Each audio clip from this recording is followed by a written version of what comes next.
Hey guys, tonight we're slipping into a world where cobblestones remember camel caravans, where the air's so thick with history you could chew it.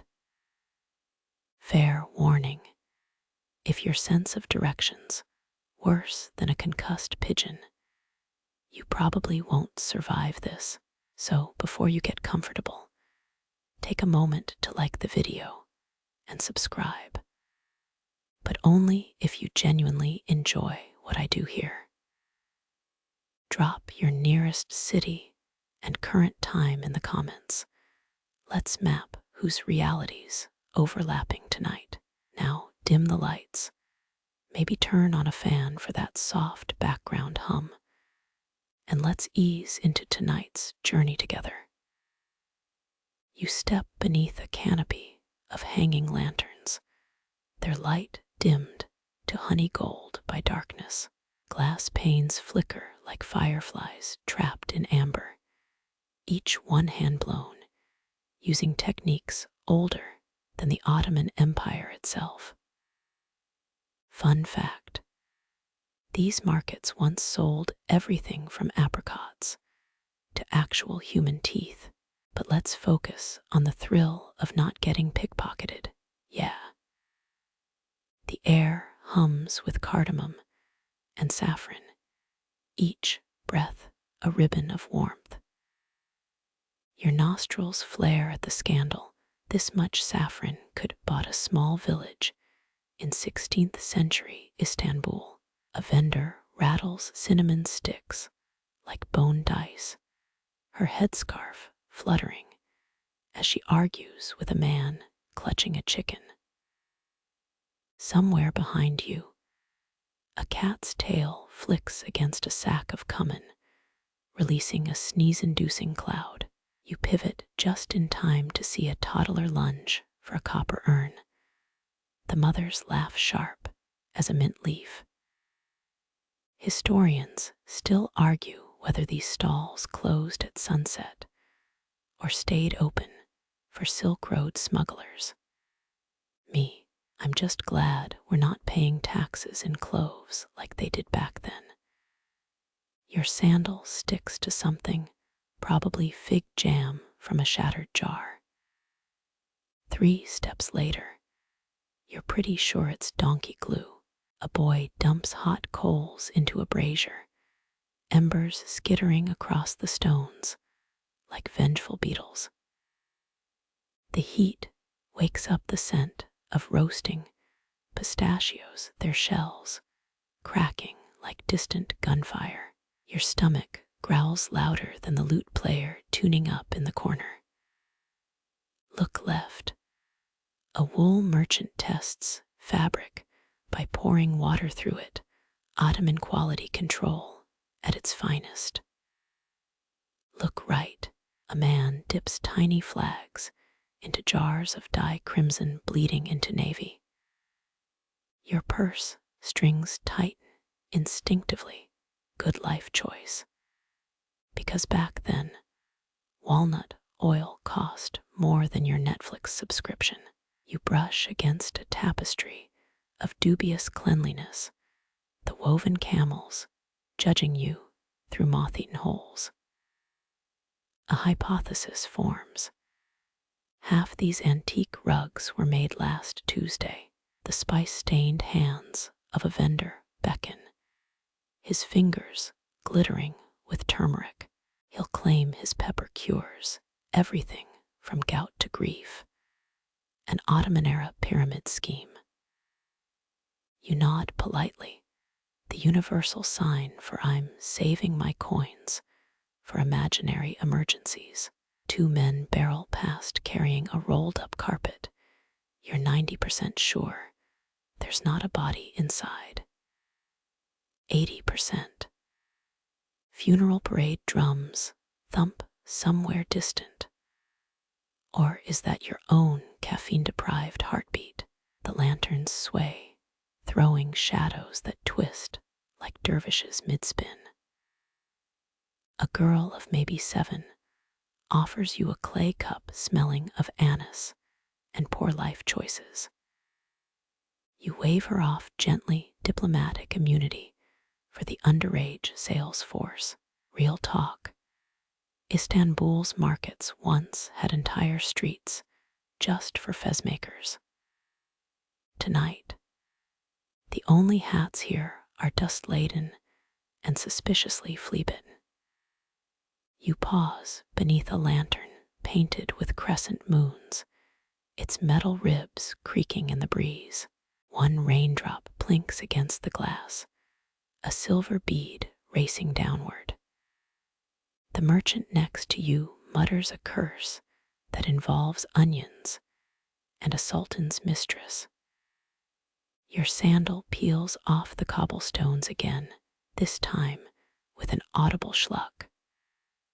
Progress. A donkey brays 3 stalls down, its ears swiveling like radar dishes.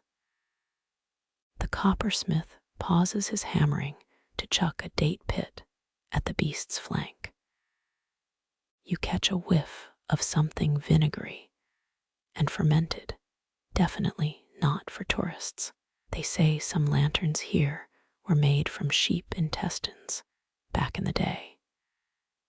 You decide not to inspect them too closely. The spice vendor's laughter follows you, a low rumble competing with the clink of scales. Your elbow grazes a tower of apricot pits. They scatter like marbles across the stones. A shopkeeper tuts. You offer an apologetic grimace and keep moving. 3 old women knot ropes of garlic, their hands moving faster than your last expired coupon. One winks, her gold tooth catching the light, and you suddenly want to buy 6 kilos of garlic. Resist. The moon climbs higher, its light slicing through gaps in the canopy. Historians still argue whether nighttime markets fueled rebellion or just really good kebab sales.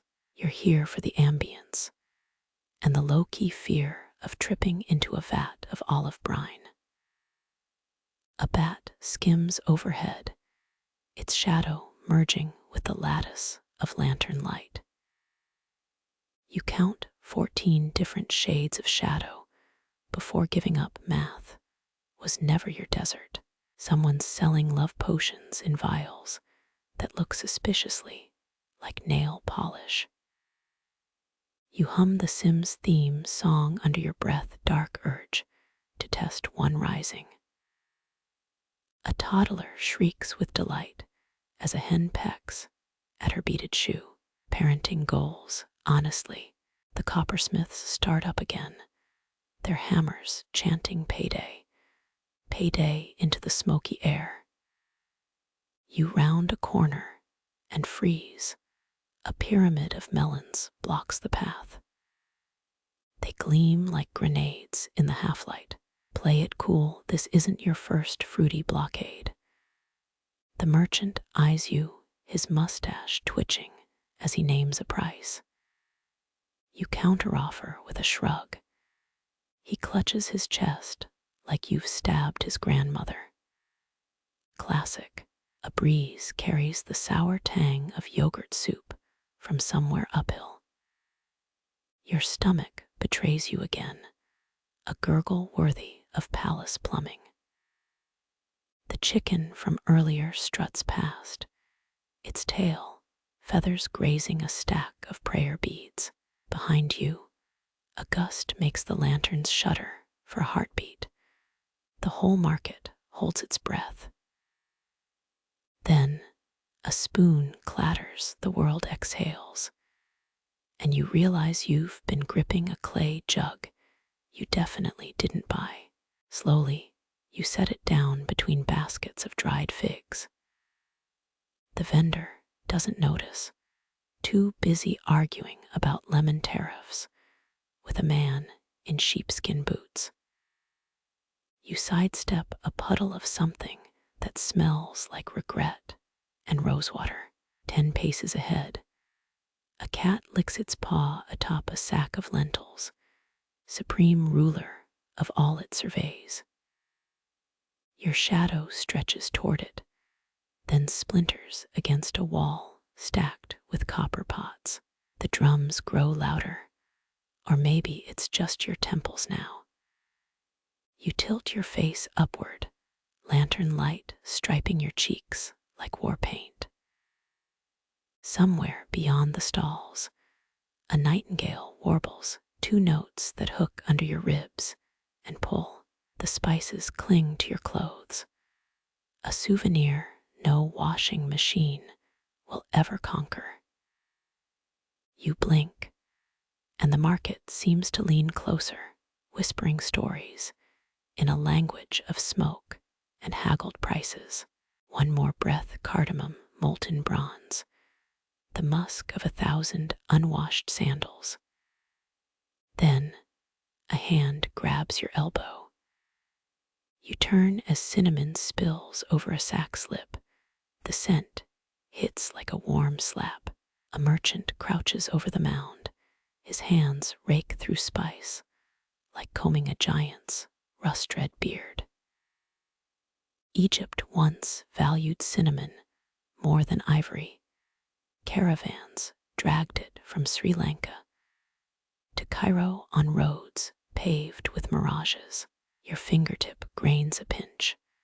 The powder clings like summer dust on a car windshield.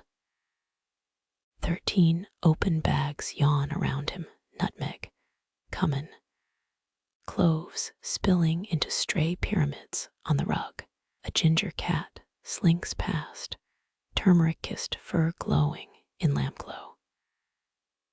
Legend claims Ottoman spice cats earned their keep, scenting spoiled saffron in merchant vaults.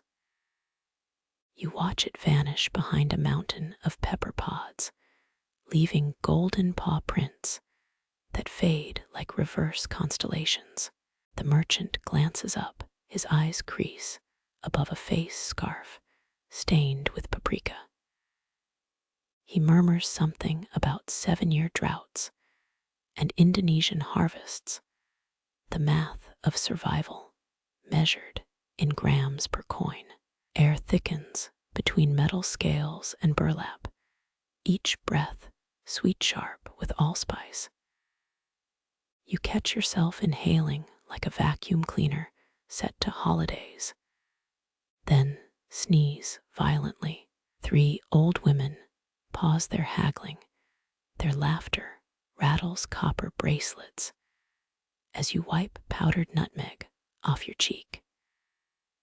Historians still debate whether Istanbul's spice markets hid alchemists their stalls, swapping cardamom for quicksilver in velvet pouches.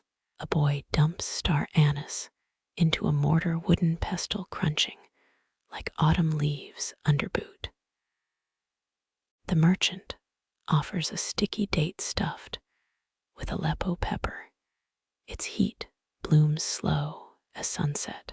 You decline with a headshake, suddenly aware of how thoroughly your clothes now smell like a walking shawarma.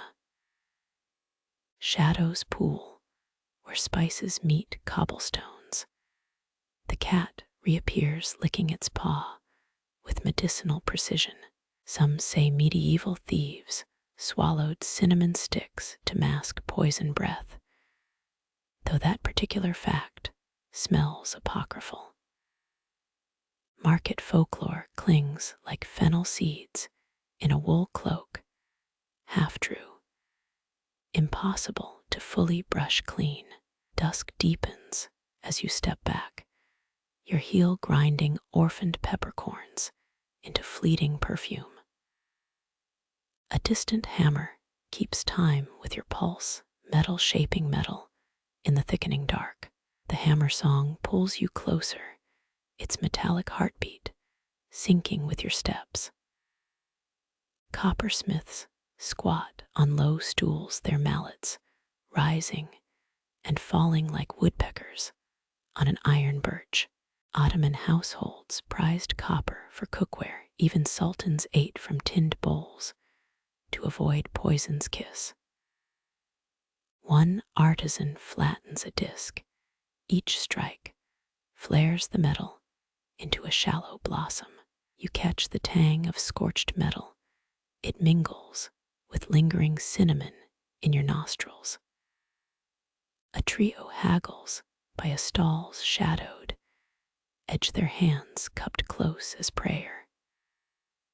Silver flashes between palms, coins passed under a half-woven rug. Historians still argue whether guilds let vendors undercut prices after sunset, or if those whispers were just theater for tourists. You sidestep a puddle of rainwater and turpentine, its rainbow sheen rippling under a hanging lantern. Beneath a striped awning, a smith etches vines into a platter's rim. His chisel skips, leaving a rogue curl that becomes a scorpion's tail. Lucky for nightmares, he mutters, buffing the mistake into intention.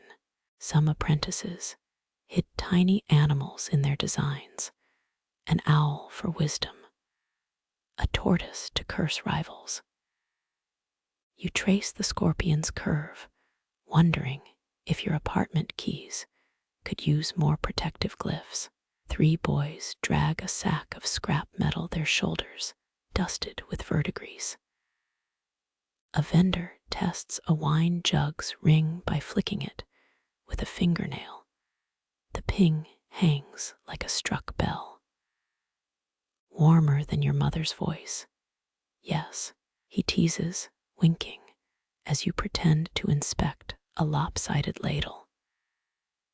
Your reflection stretches funhouse long across a curved tray, nose elongating into a comical spoon. Night air cools the forge's breath, the coals dimming from white orange to blush. A woman polishes a kettle until it mirrors the moon, her arms moving in worn-out circles. 16 hammer strokes echo from the next stall, a precise rhythm, old as crescent wrenches. Records claim certain smiths hammered messages for spies, though most scholars blame that myth on one drunk French travel writer. You linger near a pyramid of lanterns, their puncture patterns casting scorpion-shaped shadows. A man offers a special price on a dented coffee pot, his grin revealing a gold-capped tooth. Haggling here feels like 3-card Monte if the cards were scratched and possibly stolen. Across the lane, a toddler stacks copper coins into teetering towers. Each clink makes his mother sigh deeper into her ledger. The cat from the spice quarter reappears, its paws leaving turmeric smudges on a polished teapot. 2 merchants hiss numbers at each other, their debate over troy weight escalating into hissed poetry. You pocket a fallen rivet as a souvenir, its edges worn smooth by decades of thumbs. Some claim copper tools baked better bread, the metal sharing its heat like a generous ant. Kneading dough suddenly feels inferior. Wind shifts, smoke from the dying forge claws your throat. You cough into your spice-dusted sleeve, now a surreal blend of cardamom and carbon. A stallholder rubs a paste of lemon and salt on a tarnished vase, the metal brightening under his rag like sunrise. His eyes meet yours, 30 lira. He lies smoothly nodding at the vase. You're 90% sure he's 30% serious. Moonlight pales the market's colors to steel gray and tarnish. Hammers slow, the smith's rhythm unraveling into sporadic taps. One man folds his apron into a square, the fabric stiff, with decades of polish and sweat. You step over a discarded coil of wire, its spiral stretching toward the next alley's mouth. Somewhere beyond, silver still changes hands in the dark, coins worn thin as hope. Moths orbit the weak bulbs, their wings casting fleeting lace on the stones.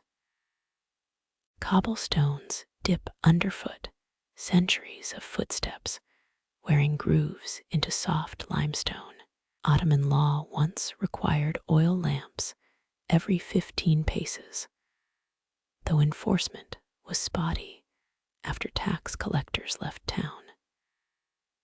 Your shadow stretches, then frays against a wall of stacked clay jars. One pot's lid rattles wind or something nudging it from within. A shopkeep dumps rusty water across the path, the liquid hissing through cracks. For the smell, he explains, though it still reeks of pickled turnips. Historians still argue whether these alleys followed official maps or just grew organically, like grapevines. You sidestep a puddle reflecting a fractured moon, its pieces trembling as you pass. 3 lanterns swing in unison, their pierced patterns painting scorpions on the ground. One moth dives too close, its wings leaving a dusting on the hot glass.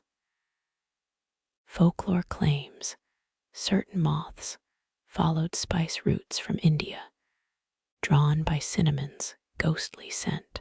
You catch yourself counting the shadows, 12, no, 13 flickering shapes, before the pattern dissolves. Jugs loom in crooked towers, their clay still smelling of last season's olives. A vendor naps beneath his stall, snoring in time with a dripping water skin. Your elbow brushes a stack of lids. They clatter like cymbals. The man grunts, rolling over to reveal a tattoo of a duck wearing a fez. You make a mental note. Ottoman body art needs its own documentary. 5 steps ahead, your shadow merges with a lantern's iron cage. The metalwork imitates tulips, a sly nod to that old Dutch trade drama. Someone's hung dried figs from a wire, their withered shapes dangling like mismatched earrings. You swipe one, chewing the sticky sweetness as a cat watches judgmentally. Lost, asks a girl balancing jars on her head. You lie saying you're tracking moth migration patterns. She snorts, adjusting her cargo with a pro's tilt of the chin. Her shadow stretches 7 legs tall, a many-limbed giantess striding across the lane. When you blink, she's gone, leaving only a wobbling jar lid in her wake. You pass a cluster of amphoras, their bellies pregnant with last year's grain. One cracked vessel spills dirt and tiny bones, a mouse's final condo. Night air carries the zing of ozone, promising rain despite the stars' mockery. Your sandal scuffs a stone, revealing a faded game board etched into the rock. Backgammon, maybe, or someone's failed attempt at tic-tac-toe. A lantern gutters out, plunging half the alley into temporary blindness. Your fingers brush something fuzzy. It chitters and leaps into darkness. Breath held you wait for claws or curses. Only the distant clang of a dropped spoon answers. 5 seconds later, a baker swears colorfully about idiot raccoons. You're 90% sure raccoons didn't invade until the 1950s. Moonlight bleeds through a pergola's planks, striping your arms like a spectral prisoner. Underfoot, a mosaic's edge peeks through dirt, ceramic shards forming a twisting vine. Conservationists would hyperventilate over this buried bling. You kick dust over it, keeping the past safely coffined. Wind riffles through a stall's hanging rags, their frayed edges applauding your progress. The jars diminish to your left, replaced by sagging shelves of date syrup. One bottle sweats sugar onto the wood, a trail of ants reevaluating life choices. You hum a soda commercial jingle, smirking as the ants seem to march faster. The alley widens, a plaza ahead shimmering with reflector stones set in mortar. Moths swarm a lone pole lamp, their corpses forming a sad drift below. A drunk murmurs to the moon, his arguments with Orion almost poetic.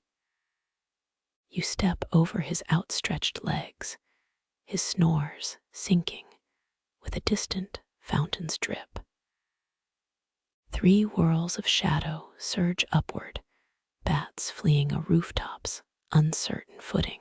Your nape prickles, though you're pretty sure they just want figs. Someone's scratched a love poem into a wall, the letters blurred by lichen.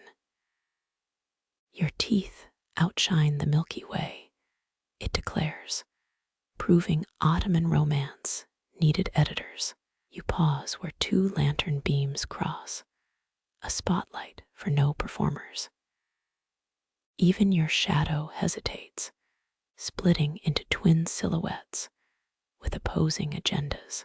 A shop's curtain twitches, someone watches, then lets the fabric fall. The taste of stolen fig lingers, cloying now, like syrup left in the sun. Dawns a rumor somewhere beyond the rooftops for now. Shadows still reign, bolts of indigo cloth lean, like folded twilight edges, frayed from 100 merchants, haggling. Your fingertips graze the topmost fabric, its chill lingering like lake water at dawn. The weaver's hands move through lamplight, fingernails chipped into crescent constellations of turquoise polish. Historians note indigo traders bribed Ottoman customs officials with peacock feathers, 3 per bale, to avoid inspection fees. A moth lands on her wrist.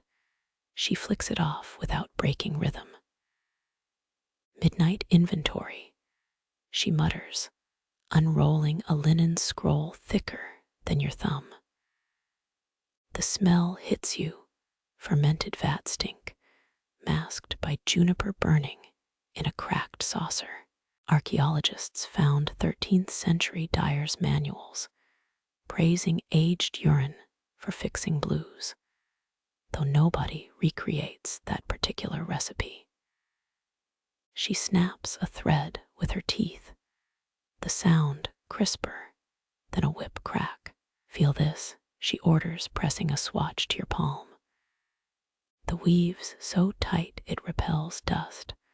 Ottoman military tents used similar tech for sandstorms. You mention this, she smirks. Smart armies steal from artists first. A stack of scarves slithers sideways, silks pooling like spilled ink. You catch a corner embroidered with looping silver vines. Scholars still debate whether those curlicues encoded Sufi poetry or just imitated a drunk scribe's handwriting. The weaver snorts. We call that pattern mother-in-law's tongue, never stops moving. Moonlight glazes a basket of bone buttons, their drilled eyes staring skyward. She sorts them with one hand, tossing flawed ones into a dented cup. The rejects clatter like loose teeth. You pocket a button with a star-shaped crack, a souvenir for someone who'll never believe this night. Her stool scrapes backward the legs, leaving comet trails and dust. Unfolded, the indigo bolt reveals a blotch where dye fermented unevenly.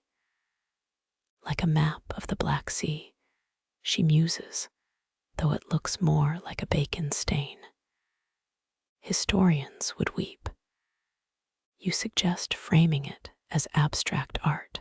A cat leaps onto the linen pile, its paws imprinting the top sheet with mud stars.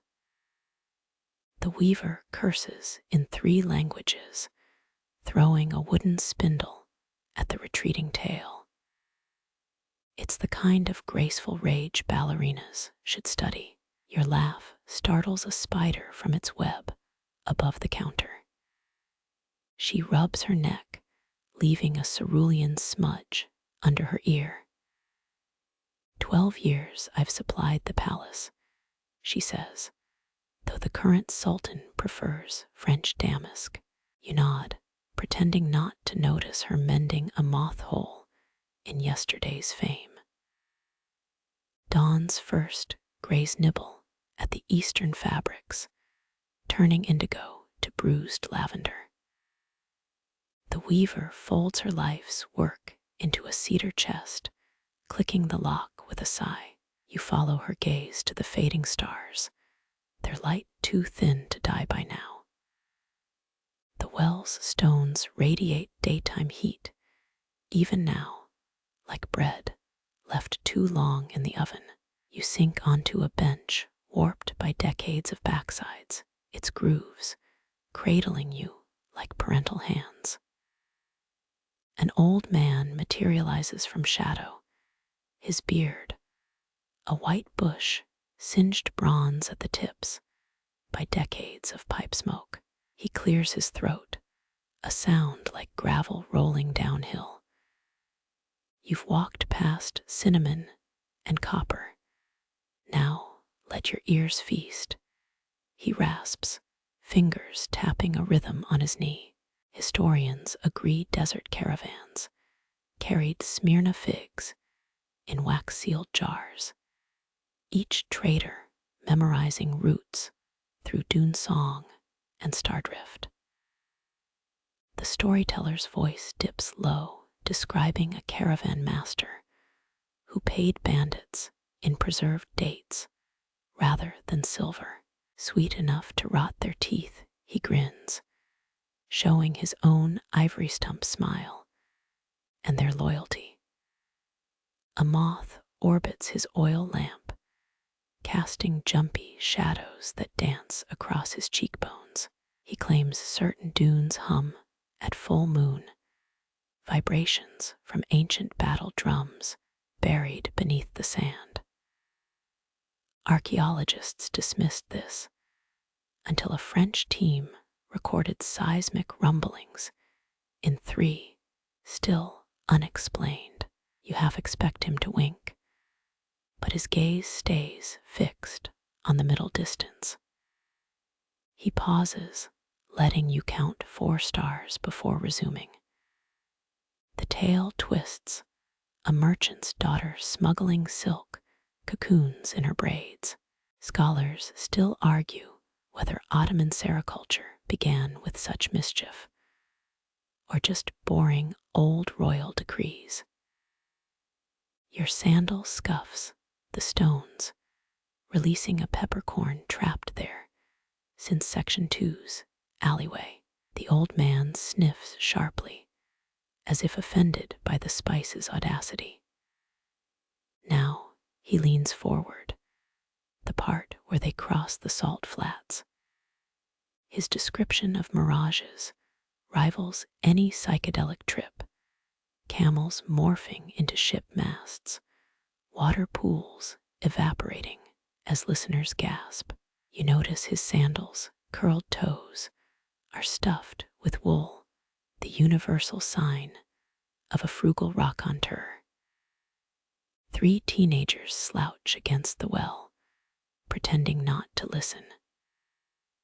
The storyteller pitches his voice louder, detailing a legendary camel that spat pearls instead of cud, verified by 9 eyewitnesses. He barks, though you suspect 8 were drunk on raisin wine. A grin cracks through one teen's feigned boredom. Victory. He segues into logistics, how caravans timed journeys to owlish nightwalkers' sleep cycles. Your brain conjures a drowsy Venn diagram, OF Chinese letter, and circadian rhythms. The lamp gutters, casting his nose into Rembrandt shadow. And so he sighs. We reach the story's navel. It involves a love letter lost in a sandstorm, found centuries later inside a date pit. Microbiologists recently tried germinating such ancient seeds, got a sapling that died screaming in modern air, he claims. You file this under dubious, but delicious. The teens edge closer, knees now touching the bench. His finale features Alexander the Great's hypothetical bastard child founding a date wine empire. Pure fiction, he admits, but fiction spends better than history at wine shops. Coins clink into his cup, 1 from you, 2 from the teens, a 4th tossed from the shadows. As you stand, your spine pops like a percussion accent, the storyteller's already recycling tonight's material for a pair of nightwatchmen. Caravans, you say. Nods one guard, his spear leaned against the well like a disapproving chaperone. You walk backwards until the old voice frays into crickets, his hands still carving mirages from the dark. The storyteller's lamp shrinks to a pinprick behind you, its glow swallowed by crooked alley walls. Shuttered stalls hunch like a row of sleeping camels, iron chains swaying in a breeze that shouldn't exist here. Your heel crushes something brittle, a peppercorn left from Section 2's. Chaos releases its venomous perfume. Ottoman night markets always hid smuggling lanes.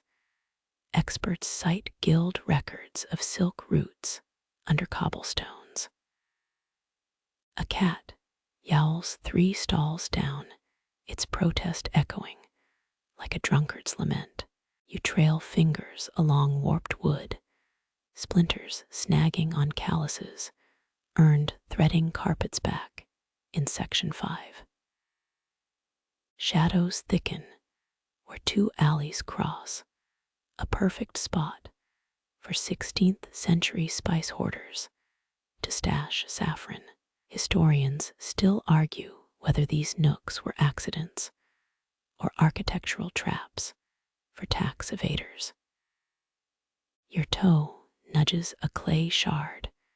The curve suggests it once held someone's last handful of sumac. Wind combs through loose chains, their rattle syncs with your steps. 1 stall's padlock hangs open, its shackle crusted green as oxidized copper. You push the door gently. It creaks like arthritic knees. Inside smells of mildew and forgotten cardamom pods, their once fiery scent gone to damp earth. 8 ceramic jars line a shelf, each labeled in soot-smudged Arabic. Your thumbnail scrapes a glyph, flakes of glaze snowing onto your sleeve. A draft slithers past, extinguishing your phone's flashlight. Darker darkness now. Your pulse thrums in sync with the distant coppersmiths, fading hammers. Something crunches underfoot, not peppercorns this time, blistered pages from a ledger. Faint moonlight reveals numbers, merchant accounts, or poetry. Ottoman bookkeepers often hid verse in supply lists, a quirk dismissed, until a smuggler's diary proved it in '89. You pocket a page. The ink feels alive somehow, warm as fresh bread. Outside again, the alley yawns wider. A stall's awning sags, its fabric nibbled by moths into celestial maps. Your head brushes a dangling clove bundle. They sway like tiny brown pendulums. 16th century apothecaries swore cloves cured insomnia. Wealthy insomniacs reportedly gnawed them straight. You snap off a bud. Bitterness floods your tongue before the spice's honeyed afterglow. 3 stalls ahead, a shape detaches from shadow. Your breath hitches, but it's just a broom toppled against a water jug. Laughter bubbles up nervous syrup as you write it. The handles carved with intertwined serpents, their eyes chips of turquoise. Craftsmen added such details to mark guild ranks. Or so Istanbul's archives suggest. 3 drops of something dark stain the bristles, pomegranate wine. You decide, though the teetotaler in you wonders. You pivot, orienting by the moon's weak leer. This labyrinth had purpose. Merchants once memorized turns by smell. Cinnamon left, orange peel right. Your nose fails you now, all sense drowned in a tide of aged dust. A rat skitters past, its tail flicking your ankle like a deliberate taunt. Ottoman hygiene manuals listed rat-repelling charms. One required reciting backward verses while hopping on one foot. You try it, nearly faceplant into a rug pile. The rugs stink of wet goat, but your palms find embroidery hidden in their weave. Geometric patterns give way to threadbare camels, their legs pixelated by wear. Nomads wove family sagas into rugs, every knot a birth, every fray a drought.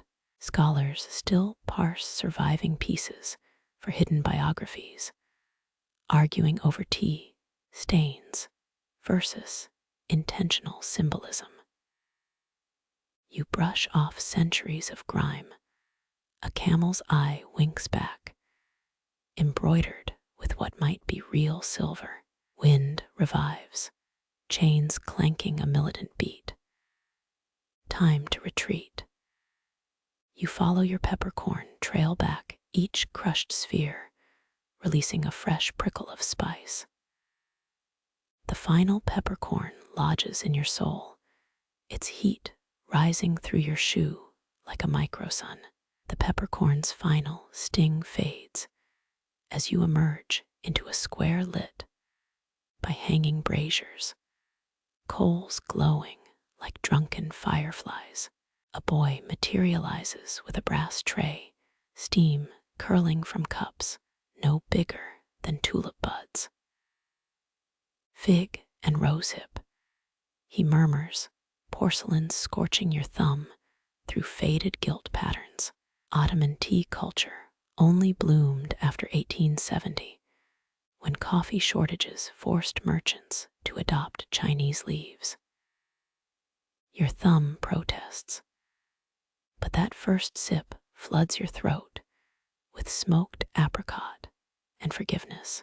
2 old men hunch at a low table, their argument a soft percussion beneath the market's murmur. One taps a bone-dry teapot. The Samarkand root was paved with smuggled emeralds. The other snorts emeralds sink camels. It was cinnamon or nothing. Historians still debate whether the northern spice trails prioritized weight over value. Scrolls from Edirne suggest a tax evasion angle. Their words dissolve into steam, each exhale rewriting the air's fragile alphabet. The boy returns with a dented kettle, its spout whistling through a crack. Mother says steeped thyme leaves reveal the future. He offers, pointing at your cup's murky dregs. You squint. The sediment outlines a shape, like a two-humped camel, means a burdensome gift, he declares, though his eyes dart sideways. Ottoman healers once read fortunes in boiling bubbles. A practice banned by Murad IV as smoke-addled nonsense. A clatter interrupts. One elder has upended the sugar bowl. Cubes scatter like clumsy dice, landing in a crescent moon formation. Both men freeze, then burst into wheezing chuckles. The Russians use beet sugar now, grumbles the emerald skeptic, licking granules from his knuckles. His rival counters by tearing a sugar cube with his teeth. The crunch echoes off nearby copperware. You spot something in the teapot's shadow. A smudged playing card wedged under the table leg. The 6 of coins. Ottoman decks depicted currency types to teach arithmetic. This one's edges curl like autumn leaves, its faded ink hinting at long-dead currencies. A purple stain obscures one coin wine or pomegranate. The boy whisks it away before you can decide. Heat radiates from a nearby brazier, its iron lattice patterned after Topkapi palace windows. 3 generations back, your great-grandmother smuggled saffron in her veil through those very arches. The memory arrives unbidden, her phantom rosewater scent blending with present-day wood smoke. You cough, dispelling the ghost, as the boy offers a refill. The arguing men have moved to arm wrestling, their spotted hands trembling above a teaspoon. Neither notices the cat weaving through their legs, its tail dusted with what might be cardamom. It pauses to lick a spilled sugar cube, sneezes violently, then vanishes into the dark. Ottoman felines were considered semi-sacred. Sultanic decrees find anyone who kicked a street mouser. Your cup's final drops have gone bitter, fig pulp clinging like wet confetti. You rise, coins clinking into the boy's palm. He hesitates, then presses a lump of crystallized ginger into your hand. For the road, he whispers, already retreating into the steam. Breeze snatches the men's latest debate as you leave. The real treasure was the almonds. Fool, almonds were just camouflage for the opium. Their voices fray at the edges, unraveling into the distant clang of a coppersmith's midnight repair job. Half a block later, the ginger still burning your tongue, you realize the 6 of coins now rests in your pocket.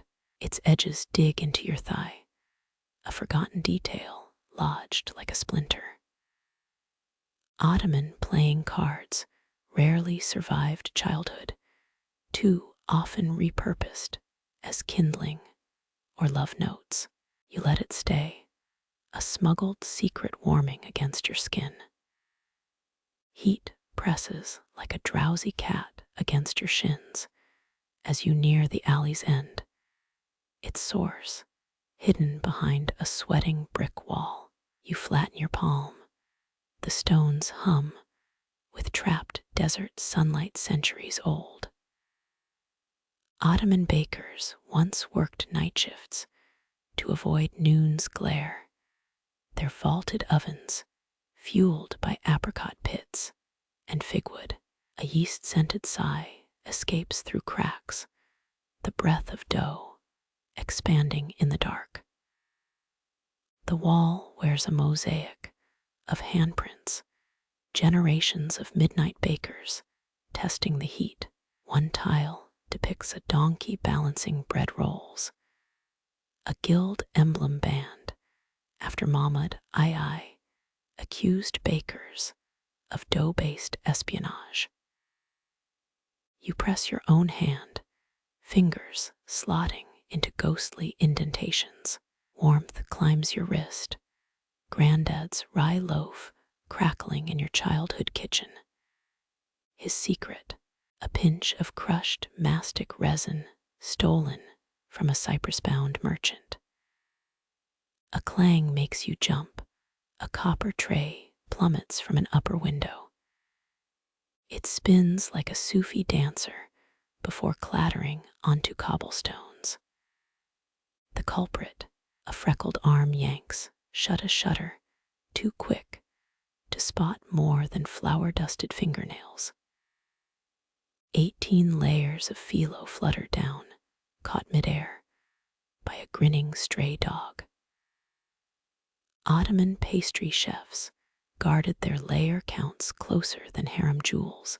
Sabotage via sesame theft wasn't uncommon. The air thickens. Caramelizing onions blend with the tang of sourdough starter. Your stomach growls, a sound echoed by the shivering hound still chewing pastry shrapnel. Historians still argue whether sultans employed blind bakers to protect secret recipes or just despised dawn chit-chat. You lean closer, the wall's heat now prickling your nose. Some claim these ovens baked bricks for Hagia Sophia, but that's tavern talk over one too many Reiki shots. A shadow shifts behind a grated window. Dough slaps stone in rapid-fire rhythm. Thump. Pause. Thump thump. The code of a master baker, working without light. Your breath fogs the iron lattice. For a heartbeat, you glimpse swollen dough coils, rising like pale pythons.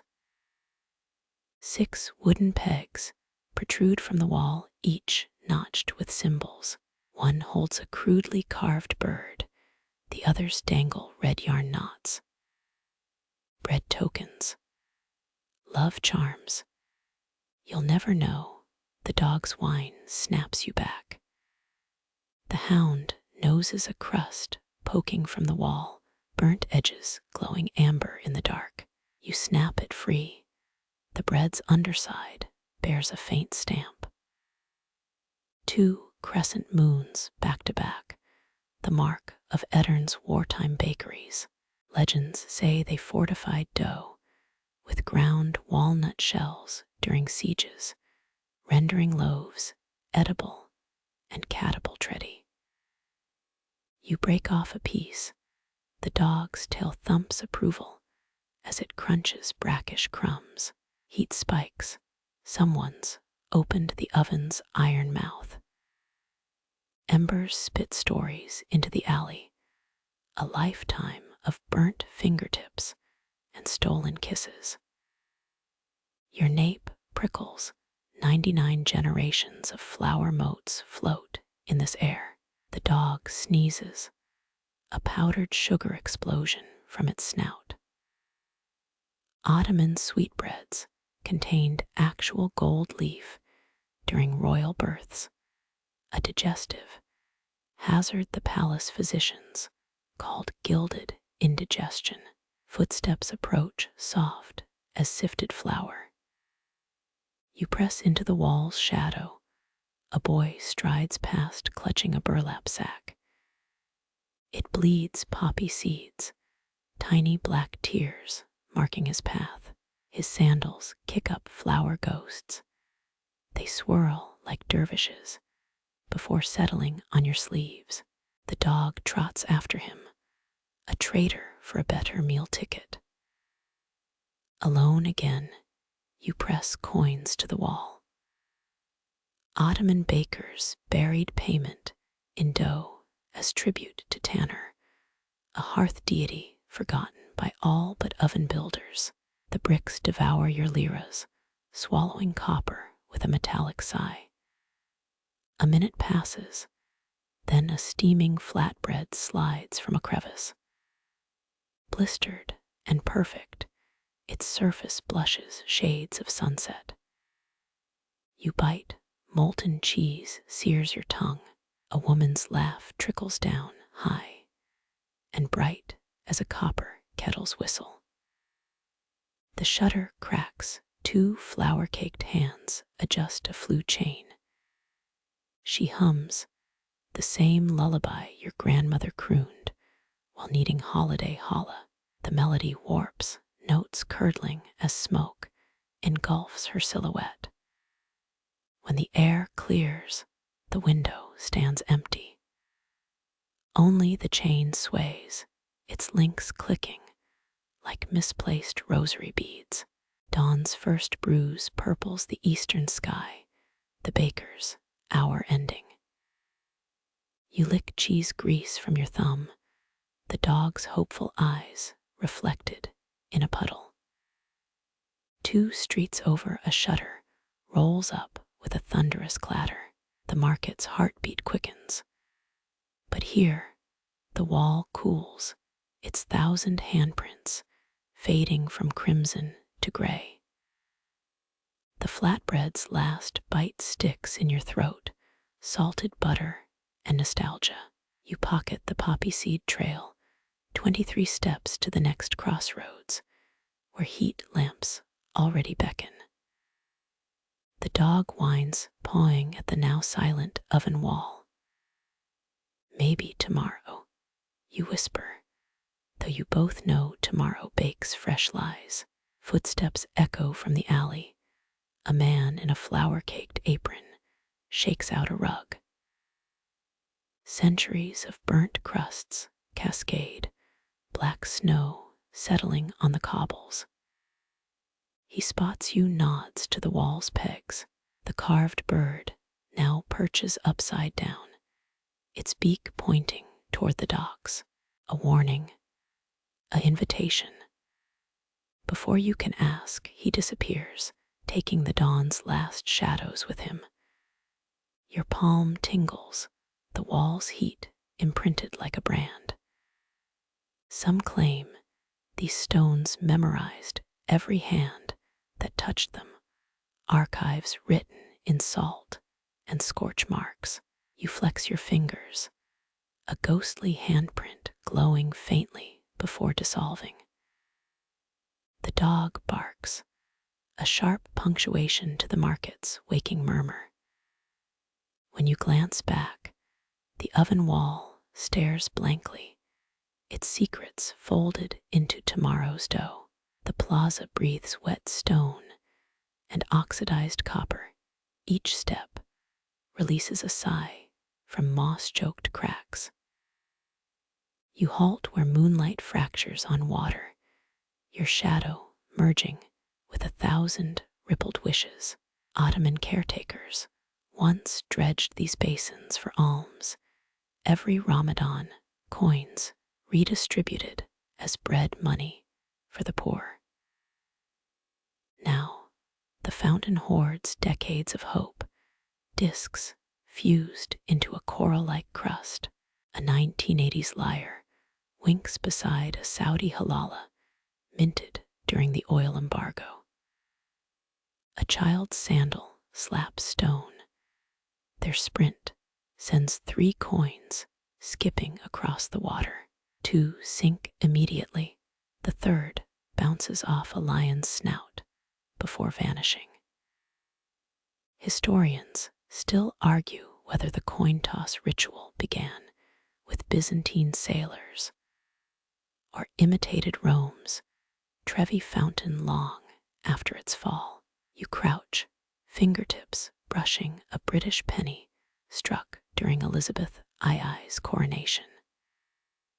Its worn profile gazes up, queen of algal depths. Water murmurs through lead channels laid by Armenian engineers, their names lost to ledger mold. Conservators found a Roman denarius here in 1983, Hadrian's stern face green with patina. Some claim a crusader dropped it mid-prayer. Others insist it's tavern owner propaganda. You skim the surface. A rusted keychain drags your reflection into abstraction. The child reappears, this time lobbing a button instead of currency. It arcs high, a momentary moon before plunging. A vendor heckles from his rug stall, wishing for better aim. The boy sticks out his tongue, vanishing behind a pillar carved with pomegranates. Ottoman hydrologists designed these basins to self-clean the tilt, ensuring wishes never linger more than 7 years. You press a thumb against a coin edge, feeling the notch where someone once tested its silver content. A nearby plaque lists forbidden throws: animal teeth, love letters, chicken bones. Last year's drought exposed a musketry bullet from the Balkan Wars, its lead warped by a century of aquavitae. Your palm tingles. Is that phosphorus glow on the coins or sleep deprivation? Midnight bleeds into slate-gray dawn. The fountain's necklace of lamps flickers off one by one. Water sloshes against a submerged teapot, its spout coughing up bubbles. The scent hits you, cardamom from Section 2's spice stalls, infusing the mist. 2 street cats materialize to sip runoff, their whiskers glinting with droplets. A guardsman's boot scuffs stone. You straighten guiltily despite no posted restrictions. He ignores you, prodding the water with his spear to dislodge a clogged fig seed. Ripples distort his reflection into a carnival mirror version, all jutting chin and shrunken eyes. Ottoman sentries supposedly drank from fountains, using iron ladles chained to the rim yours for 2 paras. If visiting in 1893, the child's laughter erupts again, now perched on the lion's back. He drops a walnut shell boat rigged with a leaf sail. You track its drunken course. A current catches it, spinning toward the drain. Somewhere beneath your feet, crushed desires swirl through clay pipes toward the golden horn. Your pocket yields a 5 lira coin, too modern for this shrine of patina. You toss it anyway. The gold-plated disc sinks fast as a guillotine blade. A vendor snorts. His breath reeks of the anise seed rolls from Section 8. Should have wished for better taste in offerings, he mutters, rolling up his kaleem. First light reveals the fountain's truth. What seemed mystical now shows cracks and chewing gum wads. Yet the water persists, licking at a 1943 Reichsmark, half eroded into oblivion. Historians might spar over origins, but the plaza knows. All wishes rust the same. A church bell groans 3 streets over its vibration, unsettling the water's skin. The cats flee, leaving twin paw prints on the damp rim. You count 17 coins in the nearest cluster: Coptic cross, Star of David, crescent moon. The child's walnut boat capsizes, its mast snapping against the drain's iron teeth. Your reflection wobbles, no longer yours alone. The baker's stray dog peers over your shoulder, tongue lolling at the watery buffet. You swipe droplets from its muzzle. This isn't your section, troublemaker. It barks, scattering pigeons and the last shreds of night. Dawn's advance guard breaches the rooftops, gilding the fountain's central spire. Coins flare like beaten shields, then dim as the sun climbs. You turn away, the child now teaching his walnut boat's ghost to sail. The dawn-chilled glass mists under your breath as you pause, its pain streaked where a shopkeeper wiped yesterday's grime. Inside, tarnished astrolabes sprawl like discarded spiderwebs, their brass limbs frozen mid-calculation. Ottoman astronomers once used these to track the night of power, when angels supposedly descend to rearrange fate. A price tag dangles from a 17th century replica, the numerals blurred by someone's thumbprint. You squint at a disc etched with cramped Arabic numerals, its pointer bent toward alpharats. A smear of dawn light unspools across its surface, revealing a hairline crack in the zodiac ring. Rumor claims a Prussian diplomat bought one here in 1911, only to find Ottoman love poetry scratched beneath the reedy. Historians still argue whether these devices guided ships or just rich men's bedtime stargazing. Your nose almost touches the glass, smudging Ursa Major's smeared reflection. A shop bell clanks. The proprietor emerges holding a lamp, blackened by decades of wick smoke. Careful, that Egyptian piece curses anyone who misaligns Sirius. He croaks. You glance back. The constellation's dog star now blinks through both disc and window pane. His chuckle rasps like sand on parchment. Kidding. Probably. Footsteps echo from section 25's mosque direction. A muezzin's assistant clutching a thermos. The astrolabes shiver faintly, their latitude plates whispering against each other. One bears a Hanafi prayer timetable for Edirne February days, when twilight lingered like a shy suitor. You trace a crescent moon embossed on its shadow square, the metal still warmed by sunrise. The shopkeep flicks a feather duster at a cobweb that Seljakira won. Its owner plotted the 1577 comet's path, then died of dysentery. Coincidence? He winks, revealing a gold-capped molar. Outside, a delivery boy rattles past, with crates of section 14's pistachios. The vibration sends a mogul astrolabe spinning, its pierced planets casting coin-sized shadows on the wall.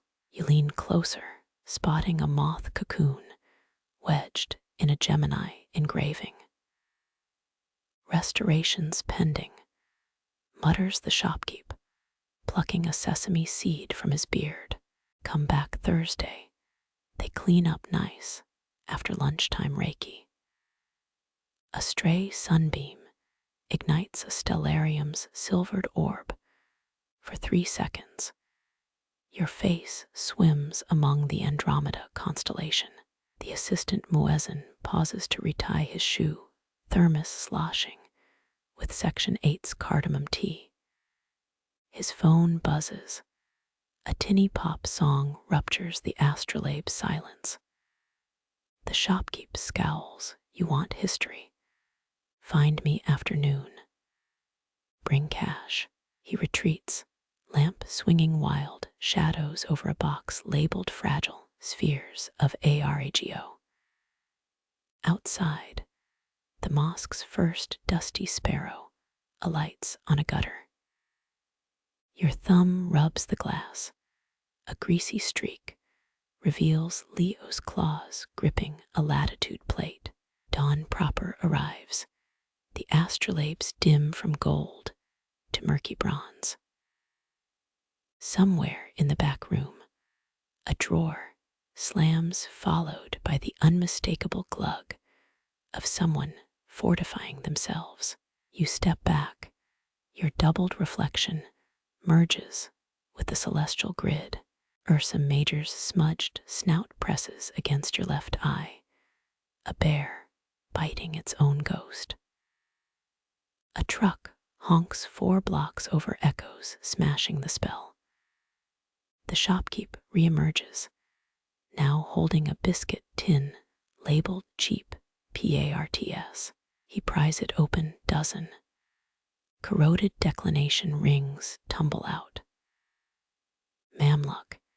He lies smoothly. Saladin's astrologer tossed these after a bad horoscope. You pocket the Sovietera Kopek that fell from Section 10's fountain instead.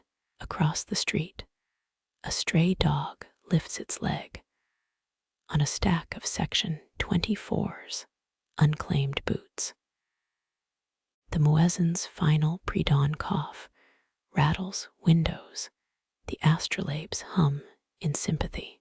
You mimic aligning one with Polaris, fingers splayed against cold glass.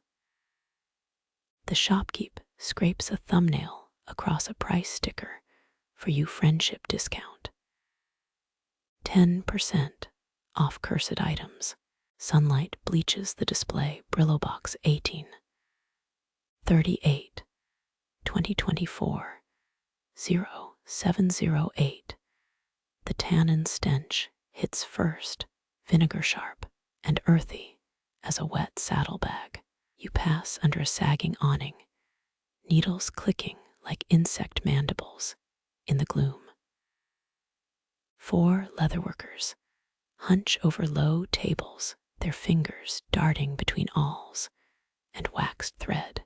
A woman at the back stitches a bridle, her forearm tattooed with crescent moons blurred by decades of sun. Near your elbow, a stack of hides curls like stale pastry. One bears the brand of a 13th century Venetian tannery. They once paid dyers in saffron threads instead of coin. Historians still argue whether decorative saddle stitching helped prevent chafing, or just let wealthy riders flaunt their crests. An apprentice coughs, speckling a half-finished boot with carmine dye. Lion skin, camel, sheep's leather smells like disappointment after rain. The oldest artisan doesn't look up, her needle punching through oryx hide. A skinny cat bats at a scrap pile, dragging something that might have been a sandal last decade. You sidestep a slop bucket, its surface shimmering with unnameable oils. 3 tarnished bells hang above the doorway, jangling whenever night wind shoulders through. The workers call them Hassan's lungs after a long-dead foreman who coughed with metallic rasps. Your thumbnail tests a belt's buckle, cold brass, shaped like Ottoman Tugra script. It leaves a metallic tang on your skin, the ghost of a sultan's signature. A donkey brays nearby, probably Section 19's SKP. Two apprentices snort into their sleeves, thread quivering as they stifle laughs. The senior artisan flicks a thimble at them.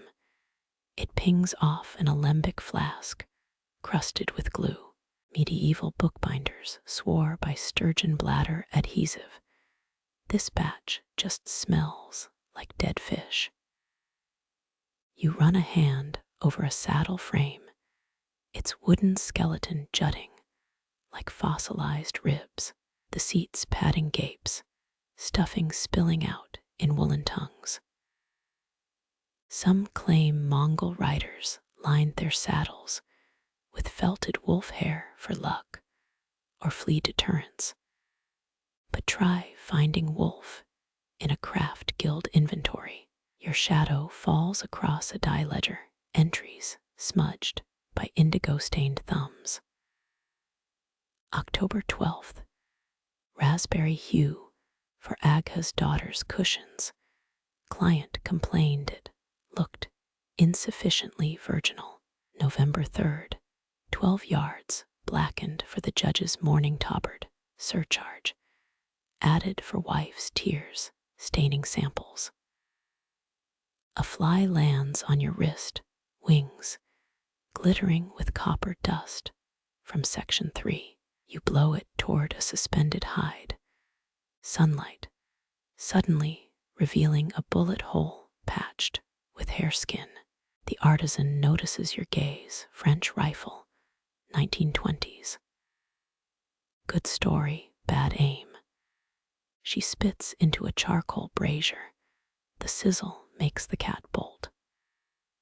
From the ceiling, dull thuds echo as Section 9's baker shifts trays overhead. Flour sifts between floorboards, dusting a pair of embroidered spurs with phantom frost. The workers ignore it, their hands moving in patterns older than guild licenses. One man tongues a knot into place, his teeth yellowed from Section 8's overbrewed tea.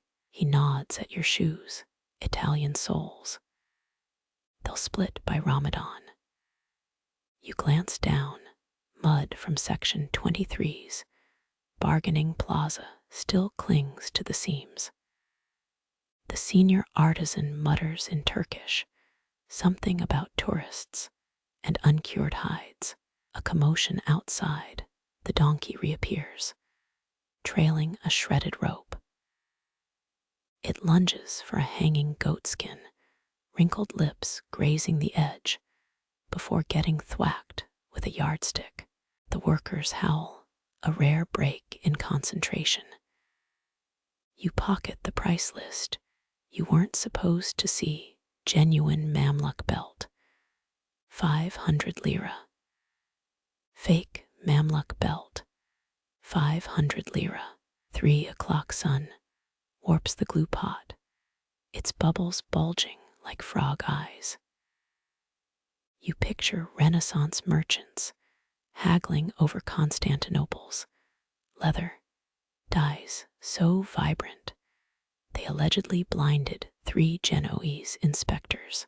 The cat returns, now dragging a mummified lizard from Section 22's forgotten corners.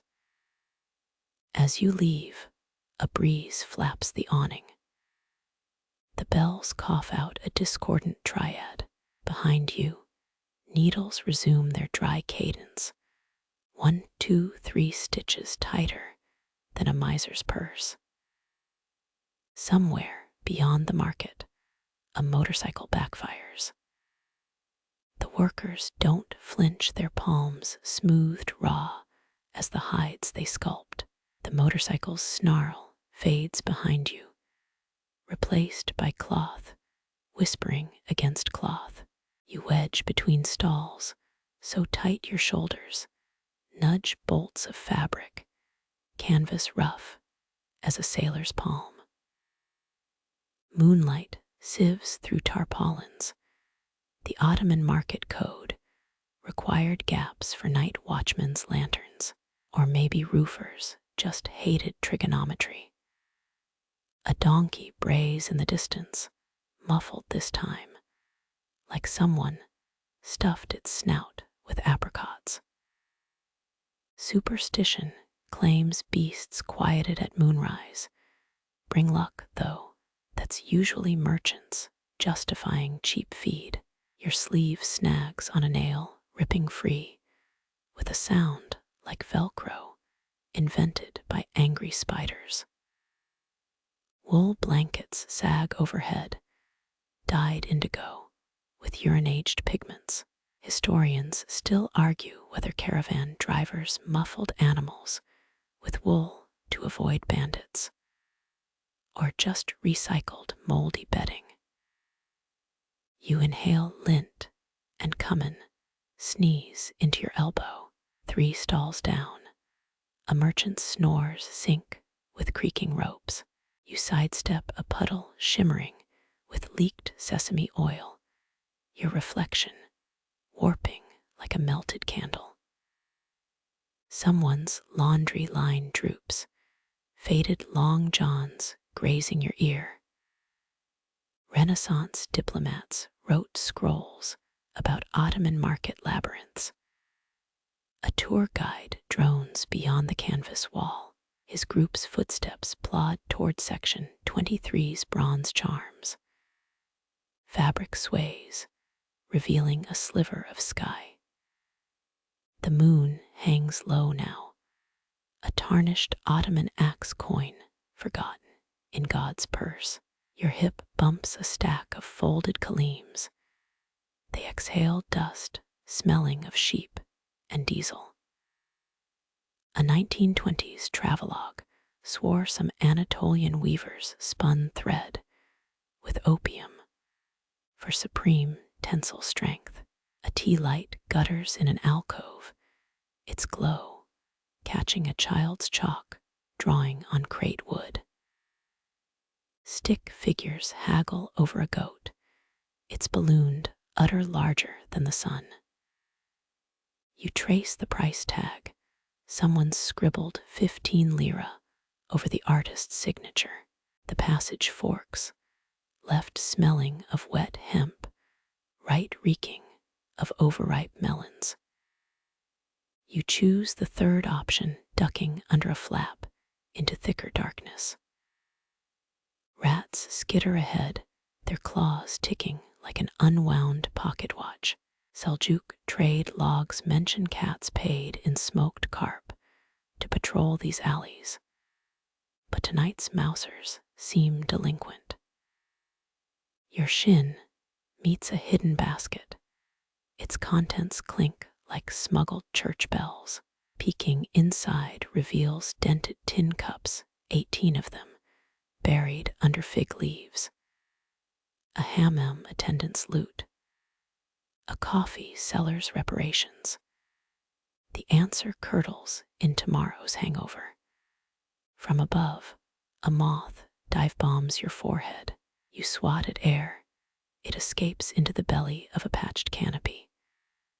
The donkey brays again, closer now. Your nape prickles until you spot the source. A gramophone horn pokes through tent fabric, its brass mouth warping a French love song into bestial groans. You exhale, laughing at your own jumpiness, and press onward. The passage opens into a vendorless crossroads, 4 alleys radiating like a star chart. A single melon rots at the center, its split belly swarming with metallic green flies. Sultans allegedly designed these hubs to frustrate invading armies, but it's probably just bad urban planning. Breeze stirs, carrying paprika and mildew. The canvas walls billow, suddenly mapping the market's skeletal ribs. For 3 breaths, you see it all, stalls like cells in a hive, watchmen's lanterns clotting the arteries. Then the cloth falls slack, plunging you back into intestine-tight gloom. A thud shakes the planks underfoot. Section 9's baker dropping another tray. Sugar-dusted air filters through floor cracks. You catch yourself licking lips, the phantom taste of yesterday's baklava haunting your tongue. They say Ottoman confectioners tested syrup density by dipping scimitars. But why waste good blades on dessert? 2 more steps. You emerge where lanterns overlap into sour daylight. Behind, the passages swallow themselves, a throat closing around secrets. Ahead, the clang of Section 3's coppersmiths resuming their dawn symphony. The donkey's final bray lingers, a raspberry blown at the waking world. You brush wool fuzz from your hair, the night's last gift before sunlight turns everything ordinary. The coppersmiths' dawn clatter fades, replaced by a softer percussion. You follow the sound, marble grinding marble, to a stall draped in burlap sacks. An apprentice works a mortar, his strokes steady as a grandfather clock. Pistachio shells crackle, green gold crumbs cling to the pestle like volcanic ash. Ottoman caravans hauled these nuts from Aleppo along spice routes older than sultans, though tonight's haul smells smuggled. Smugglers always skimp on quality control. He nods, offering a pinch of crushed nuts on his blades flat. The metal tastes of sour cherries, probably from cutting someone's dessert earlier. Sweet salty grit melts on your tongue, triggers a memory of a long-dead aunt's kitchen. Historians still argue whether Ottoman royals preferred rosewater or orange blossom in baklava. But you'd bet your last coin on honey bribes. A clay jug sits half hidden behind sacks, yellow liquid sloshing inside. The boy catches your gaze. Not urine, he grins, knuckles white on the pestle. Lemon balm steeped in donkey milk for polishing marble. You blink. He shrugs. Brides once drank it for glowing skin. Grandmother's recipe. The fringe benefit of clearer mortar stones remains unspoken. Lightning cracks. But it's just a merchant nearby splitting apricot pits. Almond-eyed children scurry past, pockets bulging with pilfered crumbs. Their laughter smells like burnt sugar. Somewhere in the 1500s, a palace chef boasted of sculpting pistachio paste into battle scenes. The Sultan allegedly ate his own cavalry. You lean closer, inhaling the nut dust cloud. Asthma warnings flash in your mind, but curiosity wins. The mortar's rhythm syncs with your pulse, a hypnotic crunch-pause crunch. Old guild rules required apprentices to count each pistachio by touch in total darkness. Try that after 10 Reiki shots. A vendor across the alley sneezes, sending cinnamon plumes into the air. The boy never falters his pestle, finding every stubborn shell. They say 784 strikes make perfect filling. He murmurs eyes on his work. You do not ask who counted. Some mysteries preserve the market's magic. Wind gusts, stirring a whirlwind of green flakes. They stick to your lashes, turning the world sepia-toned. 18th century bakers allegedly hid coded messages in baklava layers during rebellions, sugar as propaganda. Wonder what this dust would spell if you sneeze it onto parchment. The apprentice pauses, wiping sweat with a turmeric-stained rag. His hammered copper scale sways, one tray holding pistachios, the other lead weights shaped like tiny feet. A battered cookbook peeks from his apron, its pages splattered with syrup. And is that blood? Maybe stick to packaged snacks next time. Midnight heat clings like a second robe. You press a thumb to the mortar's edge. Marble, still cool despite the pounding. Geology, trivia, floats through your haze. Anatolian quarries birthed these stones each, vein a fossilized whisper. The boy smirks, taps the pestle against a chiseled motto. Crush better, taste bitter. Shadows shrink as dawn yawns wider. Somewhere, a shopkeeper begins his 43rd recitation of why saffron's worth its weight in silver. The mortar's clinks grow hurried, ancient rhythm buckling under modern deadlines. You glance at the sack pile, 23 remaining. Could do the math, but ruin the poetry. 3 elderly women materialize, shawls buzzing with embroidered bees. They finger the crumbs, clicking tongues like disapproving metronomes. One produces her own brass mortar from a carpetbag. The apprentice bows, suddenly 8 years old, at his grandmother's knee. Professional pride stings sharper than pistachio dust. Your sandal nudges something, a single shell halves fused like lovers' palms. Ottoman wedding tradition demanded couples crack a pistachio with their foreheads, supposedly predicts marriage longevity. You pocket it, a souvenir for future bad decisions. Cocks crow, the market's breathing shifts from dream to transaction. The apprentice scrapes last crumbs into a lead-lined tin. His shoulders sag relief and exhaustion in equal measure. Dawn light reveals what night hid. Blisters layered over blisters. A thumbnail split to the quick. He catches your stare. Tomorrow's batch needs 73 more strikes, he says, then vanishes behind burlap.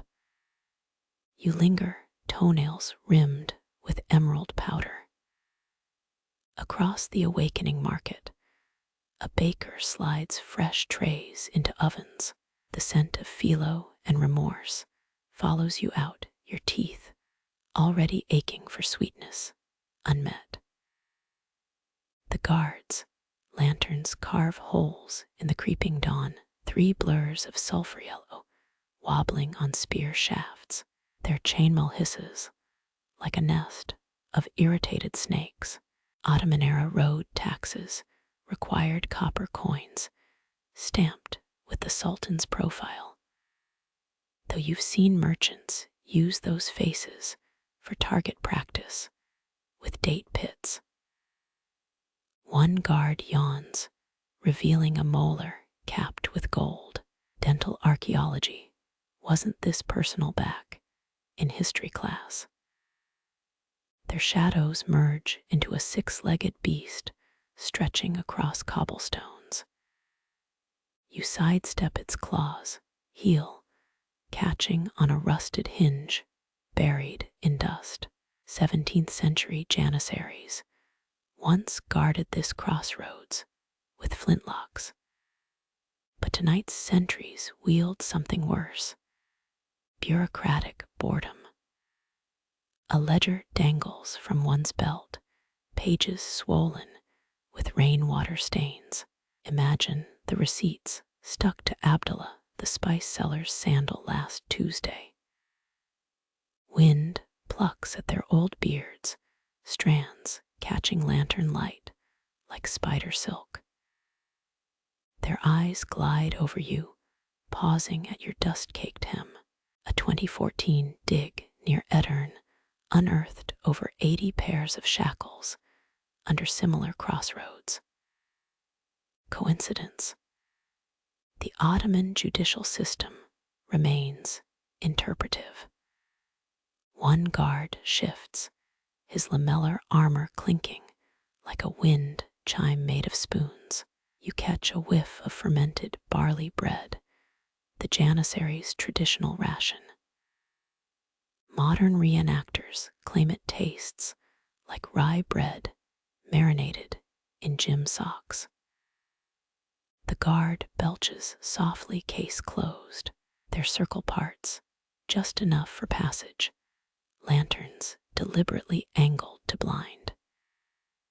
You step wide, toe skimming a discarded pomegranate rind, bloated with ants. Scholars still whisper whether Suleiman's wives influenced sentencing through harem confectionery bribes. Tonight's guards seem more susceptible to baklava than logic.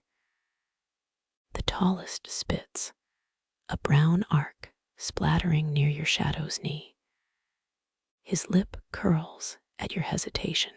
Ottoman law once fined citizens for mocking state authority via facial expressions. Your best wide-eyed tourist grin might bankrupt you. Dampness seeps through your left sandal, a leaky waterskin abandoned by the curb. The guard's murmurs blur into a drowsy list of prices. Pepper tariffs, camel levies, the going rate for bribes between midnight and first prayer. Money talks, but coin pouches sing lullabies. One lantern gutters its light, dying with a petulant hiss. The guards cluster around it, heads bent like schoolboys dissecting a beetle. 16th century watchmen allegedly carried backup wicks, soaked in sheep fat. These guys just curse in 3 dialects. You slip past their huddle, hips brushing a wall, still warm from daytime sun. The ledger flaps open in your wake, a loose page spiraling into the gutter. Let future historians puzzle over tea-stained records of eggplant subsidies. Their voices dwindle behind you, swallowed by the clatter of shutters opening. Dawn stains the minarets tip pink as henna. Your pocket brushes the pistachio shell from last hour, its halves fused tighter than a vizier's purse. Some vows hold fast. The eastern gate yawns ahead, stone lions licking first light off their paws. You glance back once. The guards have reknit their circle of light, spears slanted like sundials gone drunk. Their shadows shrink, but the market's spice-laced breath clings to your clothes. Teeth sweet with stolen crumbs, you vanish into the bleating of waking sheep. The air thickens, cedar resin sizzling on hot coals ties your throat in knots. That shadowed figure fans the brazier, his squirrel tail whisk scattering embers like fireflies, turns out Ottoman hammams, burned myrrh to purify nobles' bathhouses. Though this batch smells suspiciously like the Sultan's 7th wedding gone pyro. A coal pops, you flinch. Could have sworn that was a swear word in coke-fired Morse code. He gestures to the stones encircling the pit, their cracks oozing melted incense. You kneel, knees meeting a century of pilgrims, grooved knee prints. Archaeologists found similar depressions at Topkapi Palace private shrines, right beside love poems scratched into marble. Coincidence? The guy offers a spoonful of gum mastic. Its pine-sharp stink overpowers last hour's rosewater. 11th century perfumers allegedly added powdered pearls to posh incenses. This dude's got what dried apricot pits. He chants something, his vowels bruised by 3 missing teeth. Historians still argue whether myrrh's sacred role doubled as a pheromone booster for harem negotiations.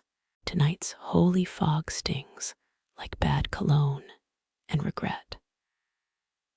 Smoke ribbons curl around your wrists, each twist binding tighter than a mercenary's promise.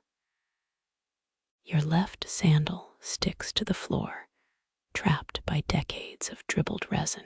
Ottoman furnistenders wore iron-tipped slippers, according to some gnarly guild manuscripts. This guy's rocking bare feet blistered like overproofed bread dough. Embers blush brighter as he feeds them juniper twigs, snaps each branch with sacramental violence. A bead of sweat carves through the soot on his neck. 17th century incense censers weighed 80 pounds during processions, judging by his biceps. He could juggle 2 while reciting tax codes. The heat graduates from spa day to hell's waiting room in 6 breaths. Your nostrils flare, inhaling frankincense fumes that taste like burnt sugar and childhood church trauma. Texts claim certain Sufi mystics breathed only incense smoke during Ramadan. They probably hallucinated feasts of spectral kebabs by day 7. He slides a bronze dish toward you. Its center holds a globule of amber trembling like dessert. Your finger hovers. 13th century medical scrolls prescribed incense resins for everything from gout to melancholic humors. Modern science suggests just not eating mercury would worked better. Wind riffles the stall's tattered canopy, fanning smoke into your eyes. Tears carve mascara, trenches down your cheeks. A 2019 study found Ottoman incense blends killed 60% of plague bacteria in lab tests. The other 40% apparently thrived based on whole, lost empire vibe. The resin bubble bursts, releasing steam that reeks of dentist office ambush. Your molars tingle.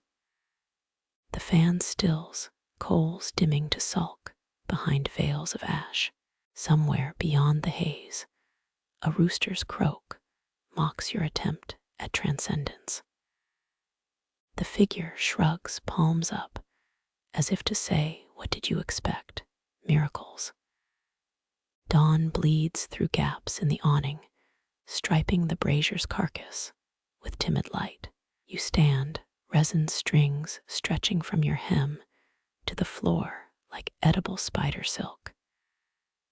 They'll be scraping your scent from these walls come noon. He spits into the coals, a final hiss of disapproval.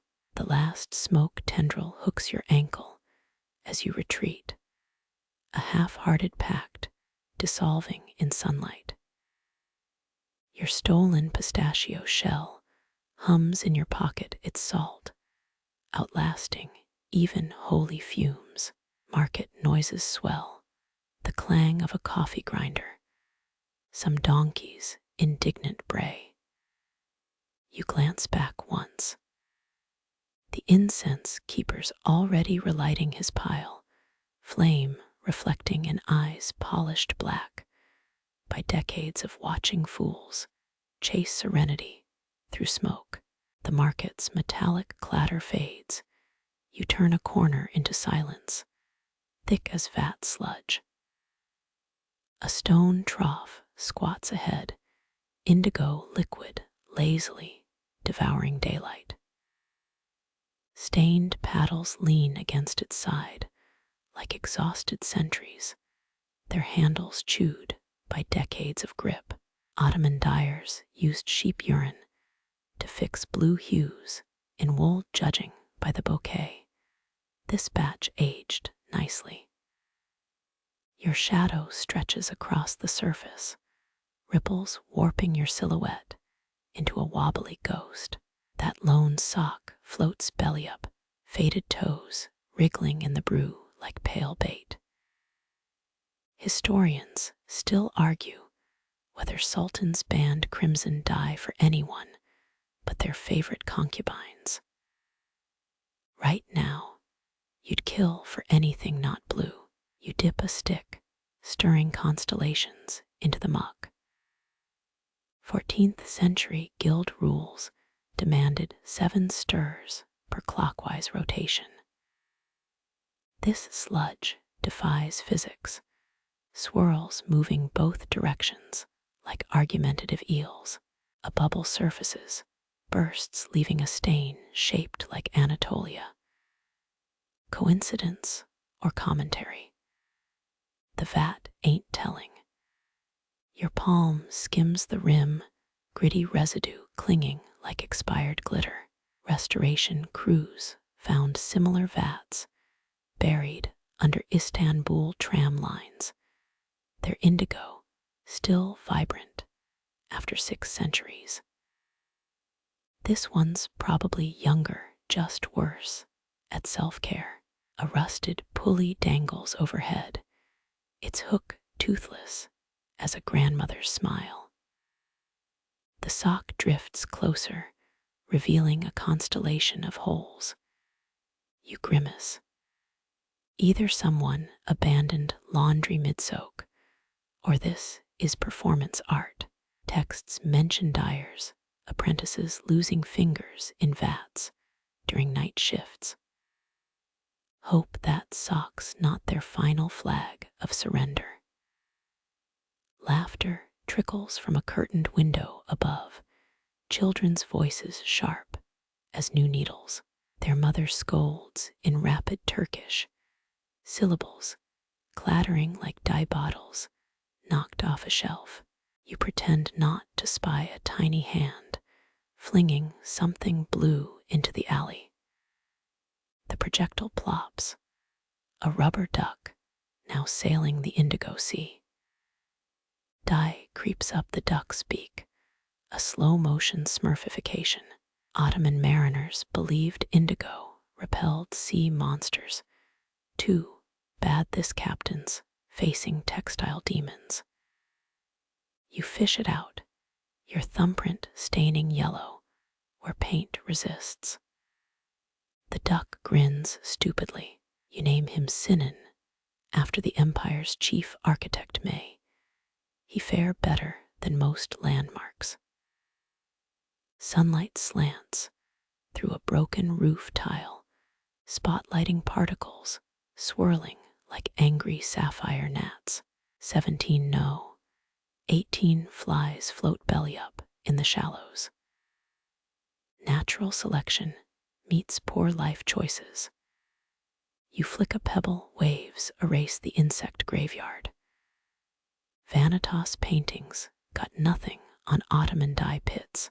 The sock sinks suddenly, dragged under by some unseen force. Ripples spike outward, a mini tsunami threatening the trough's edges. Your breath catches. Maybe catfish inhabit the deep, or a disgruntled apprentice's ghost. The vat belches, releasing a bubble that pops with the gravitas of a Senate hearing. Footsteps approach, you duck behind a pillar. A gray cat struts past, paws indigo stained up to the elbows. It eyes the vat like a deposed monarch surveying ruined lands. Ottoman feline law granted cats right to any workshop warmth. This judge seems unimpressed by current accommodations. It hisses at the duck, now drying into a tie-dye monstrosity, and saunters away. Wind riffles the liquid surface, patterns emerging like cursed embroidery. You pocket Sinan the duck, evidence be damned. Somewhere a muezzin's noon call unfurls. The vat's surface vibrates with each note. Archaeologists once matched Istanbul's underground water channels by their echo patterns. This sludge probably hums in the key of regret. As you retreat, blue drips mark your path like breadcrumbs. Tomorrow someone will puzzle over cerulean footprints, zigzagging toward the tanner's quarter. Tonight, a cat will lick residue off its paws and dream of chasing cobalt mice through Sultanamit's halls. The cerulean streaks on your sandals fade to bruised lavender. As you wander east, the indigo's ammonia bite, giving way to oud strings, plucked 2 streets over. 17th century Istanbul had more loot makers than butchers, a fact that explains the endless kebab stands today. You sidestep a puddle, its surface shivering with reflected chords. The melody fractures. A high note wobbles like a drunk balancing raisins on a plate. Someone's retuning mid-song. Ottoman musicians carried tuning forks made of silver, or so wealthy patrons claimed. The guy here tonight's probably using chipped teeth and hope. You duck under a low arch, your shoulder grazing damp stone, and freeze. A single lantern illuminates an empty alcove. The oud rests abandoned on a stool, its pear-shaped body still humming. No player in sight. 5 silk cushions form a half circle, indentations warm as fresh bread rolls. You crouch, spotting a ring of tea stains where cups once sat. Historians still argue whether coffeehouse musicians or palace performers composed the empire's catchiest earworms. Secret third option, guys who vanish before the bill arrives. A breeze lifts the sheet music, pages flapping like panicked doves. You catch one midair. The notations all smudged, ink blots obscuring key measures. Clever. Music theft was such a problem, they'd sabotage scores like medieval DRM. Your thumb finds a wine ring older than your grandparents. The missing musician's warmth lingers on the oud's neck. You resist plucking a string, touching feels like eavesdropping on a confession. 16th century law required oud players to register with guilds. But this one's a ghost. A draft carries the scent of apricot tobacco, thick and sweet as regret. Down the alley, a door slams.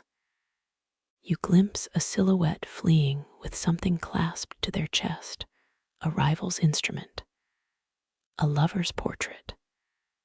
The night swallows the details. The abandoned oud's lowest string trembles, a hum deeper than mosque foundations. You lean closer.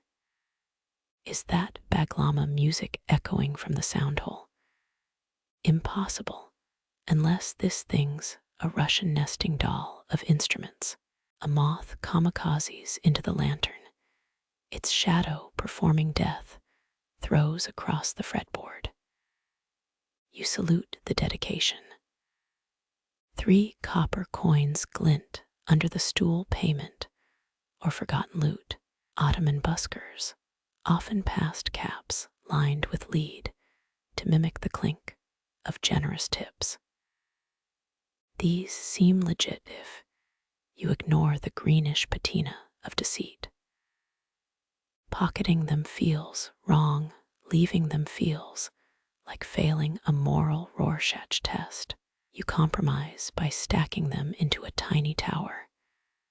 Capitalism toppled. The melody returns, this time from a rooftop. Notes drip like honey off a spoon if the spoon was rusty and the honey slightly fermented. You squint upward. A cat arches its back against the crescent moon, its tail conducting the stars. Coincidence.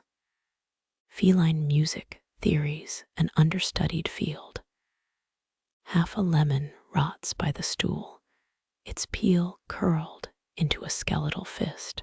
You recall street musicians using citrus to clean strings. This one's been dead longer than the Habsburg-Ottoman truce of 1606. The air tenses. A new rhythm emerges from the dark, not an oud now, but finger cymbals winking like vulgar jokes. Time to go. Your sandal grinds a plectrum into the cobblestones, tortoiseshell, if the cracks don't lie. Guild regulations banned plastic picks until 1983 not that anyone's enforcing it tonight. You pocket the fragment. Souvenir or future lawsuit. Depends how persuasive airport security's mood is. As you retreat, the oud's owner materializes. A teenager with eyeliner smudged into war paint. They reclaim the stool in 3 strides. The instrument wails as they resume playing a ditty about smuggled tulip bulbs and a pharmacist's broken heart. You hum along for 6 steps before the tune unravels, again leaving you stranded in silence and secondhand smoke. The smoke clings to your clothes like a jealous lover. You escape into an alley where shadows chew on quieter sounds. A cluster of donkeys stands tethered in a recess, their saddlebags slumped like emptied wineskins against a crumbling wall. Ottoman hay merchants had to measure feed by moonlight, less fraud in dim light, or so sultans claimed. These beasts got the bargain bin special, mold-speckled straw that crunches like week-old bread crusts. One animal eyes you sideways, its lashes frosted with road dust. You mimic its slow blink. Peace treaty accepted. Historians still argue whether pack saddles or river barges moved more nutmeg during harvest seasons. The donkey's hip bones jut like tent poles, silent protest against whoever loaded those spice crates. A sneeze rips through the silence. Hay erupts from a nostril like confetti at the world's saddest parade. The muleteer snores against a post, strands of hay weaving through his beard like flaxen dreadlocks. 16th century drovers wore silver thumb rings to signify guild membership. This guy's rocking a loop of twine. His right boot gapes open, toenail peeking out like a shy turtle.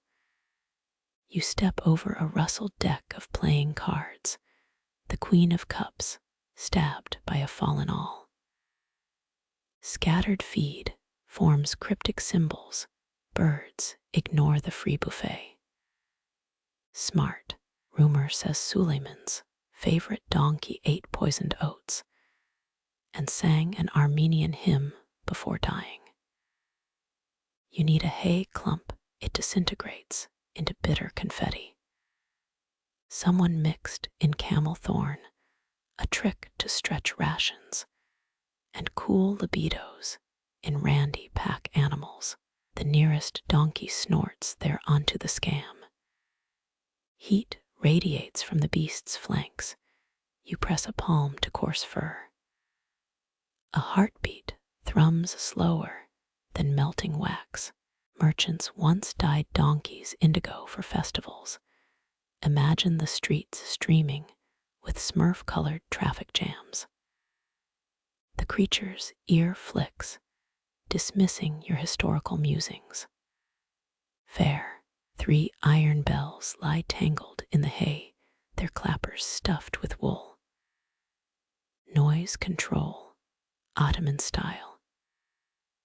A kitten battles a stray strand, its tiny growls lost under the muleteer's foghorn snores. You resist the urge to rearrange the bells into a wind chime. Art thrives under oppression, but not tonight. The sleeper's pocket bulges with a flask shaped like Bulgaria. You shuffle backward, dislodging a horseshoe buried in muck, forged during the great astrological scandal of 1588, or maybe last Tuesday. A donkey lifts its tail. You dodge the digestive commentary. The guilds never covered hazard pay for this. Moonlight leaks through a shattered roof tile, spotlighting an inverted horseshoe stamped with 3 crescents, lucky unless mounted upside down. 3 coppers nest in the dirt where you stood, probably fell when evading manure. Ottoman beggars sang curses for exact change tippers. You leave the coins gleaming, let the grooms wake to riddles. The muleteer mumbles something about figs and a dishonest barber. His left foot twitches mid-dream, kicking an imaginary thief. Donkeys shift, wait in unison, a ground tremor warning of approaching footsteps. You melt into the next alley as the first rooster crow shreds the dark. The alley exhales a parchment-scented breath. Your nose twitches at Iron-Gall Ink's metallic kiss. A shadowed figure kneels 10 paces ahead, bamboo reed poised above a scroll. Ottomans called calligraphy the geometry of the soul. Tonight it smells like vinegar and crushed walnuts. His nib hesitates, a tremor in the wrist that's penned 98 divorce decrees. The final stroke arcs downward, a swooping tail that outlasts his held breath. Drying ink glistens, still wet radicals refract torchlight into prismed ripples. Historians still argue whether master scribes added opium to their ink for steadier hands. A bead of perspiration rolls off his beard, plunging toward virgin parchment. He snatches it midair, calligrapher's reflexes sharper than a sultan's bodyguard. 3 hollow reeds clatter to cobblestones, their split nibs splayed like crow's feet. 17th century, apprentices allegedly stole rivals' pens to curse their lettering. This guy's been robbed 6 times. He rubs a thumb over dried ink stains, skin patterned like marbled end papers. You glimpse the scroll's edge, a marriage contract maybe, or a merciless tax record. The scribe blows on fresh glyphs, a ritual older than Topkapi's archives. Goosebumps rise as ink vapor grazes your cheek. Legends claim maimed Ii's vizier kept a parrot that recited imperial edicts from memory. No paper needed. This guy's got a crow perched nearby, probably just a critic. A droplet escapes the quill's reservoir, splattering between your boots. Black blooms outward, tendrils seeking cracks in the stone. You sidestep the creeping stain Ottoman courtiers, believed stepping on fresh ink, summoned 40 days of bad poetry. The crow caws once, dismissing both superstition and your existence. He rolls the scroll with military precision, edges aligned to the millimeter. Secret compartment in his belt unfurls, a leather tube older than his grandfather. 10th century scribes hid emergency paper in their turbans during sieges. This one's prepared for apocalypse or ankle-deep puddles. Wind riffles discarded drafts. They flutter like wounded geese. One scrap clings to your sleeve. Therefore the dowry shall be 9 goats and a copper bath. You shake it free, domestic disputes dissolving into the dark. The calligrapher stands, joints popping like distant firecrackers. His shadow stretches across the alley, a wavering colophon. He pockets 3 silver nibs without looking muscle memory, outlasting empire's collapse. 2 heartbeats pass. Then he's gone, absorbed by the market's dreamless pulse, left behind the scent of gallnuts and regret. A cockroach skitters over the inkblot, leaving footprints that mirror Arabic diacritics. You squint. Is that a lowercase olive or just bug nonsense? The crow swoops, engulfing both art and artist in one gulp of night. Marble presses into your shoulder blade, its chill bleeding through linen to bone. Constantinople's archways were carved from Proconnesian stone, quarried by slaves, whispering hymns to ward off spiteful marble spirits. Your breath fogs, then vanishes, as the pillar drinks the warmth. Above clicks and squeaks ricochet, bats debating territory rights in sharp, staccato bursts. Their wings riffle air you've stopped claiming as yours. You trace a thumb over the pillar's vein, cool serpent frozen mid-slither. 16th century accounts mention Ottoman architects hiding alcoves in arches, booby-trapped with lime paste to blind thieves.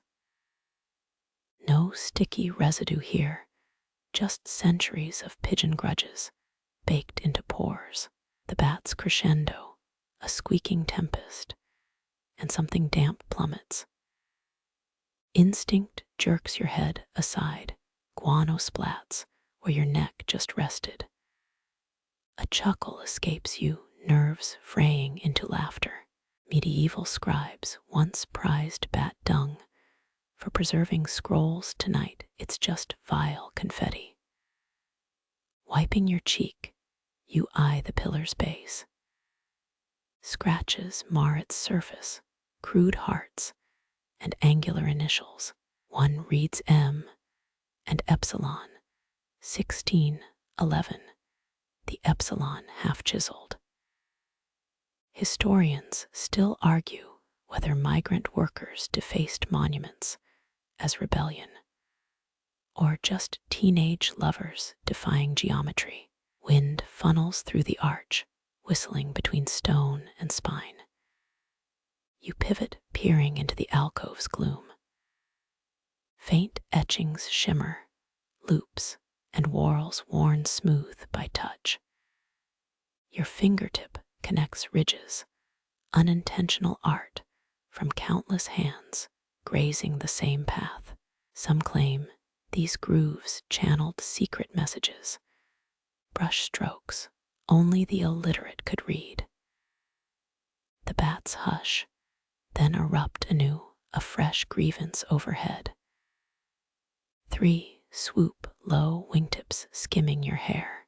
Ottoman naturalists swore bats tethered dead souls to earth, judging by the racket, someone's grandmother arguing rent prices. A 4th dive bombs you duck, forehead knocking the pillar. Pain blooms sharp and bright, your curse mangling Turkish and mother tongue. Eyes shut you inhale dust and iron. Blood trickles warm toward your eyebrow. The pillar drinks that too, its hunger indifferent to empires or idiots. You press a sleeve to the cut linen drinking copper. Through the haze, you spot a glint in the alcove. A coin wedged high, tarnished silver winking. Stretching, your fingertips brush cold metal. 17th century builders often sealed coins in walls, offerings to placate jinn. This one's edges bite your palm.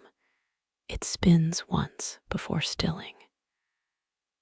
No sultan's seal, just a merchant's token worn smooth. The bats screech approval, or maybe mockery. Your pulse thrums against marble double time to distant coppersmiths' hammers. Shadows shift, moonlight now carving the pillar's twin. You step back, the arch framing a sliver of market, still awake. Lanterns bob near the spice stalls, earthbound constellations. Wind surges again, lifting your tunic's hem with icy fingers. That hidden alcove exhales, a breath smelling of wet ink and chamomile. You lean closer, squinting, nothing but blackness, and the sense of something recently departed. Salt stings your split brow, you blink, and the moment ruptures. One bat detaches from the flock, zipping through the archway. Its shadow flits over the pillar, a living comma punctuating stone. You watch it vanish into fig-scented dark, flight path, tilting toward the baker's oven. The marble's chill deepens, its veins now glacier blue in the retreating moonlight. Distantly a donkey brays, the market sighs.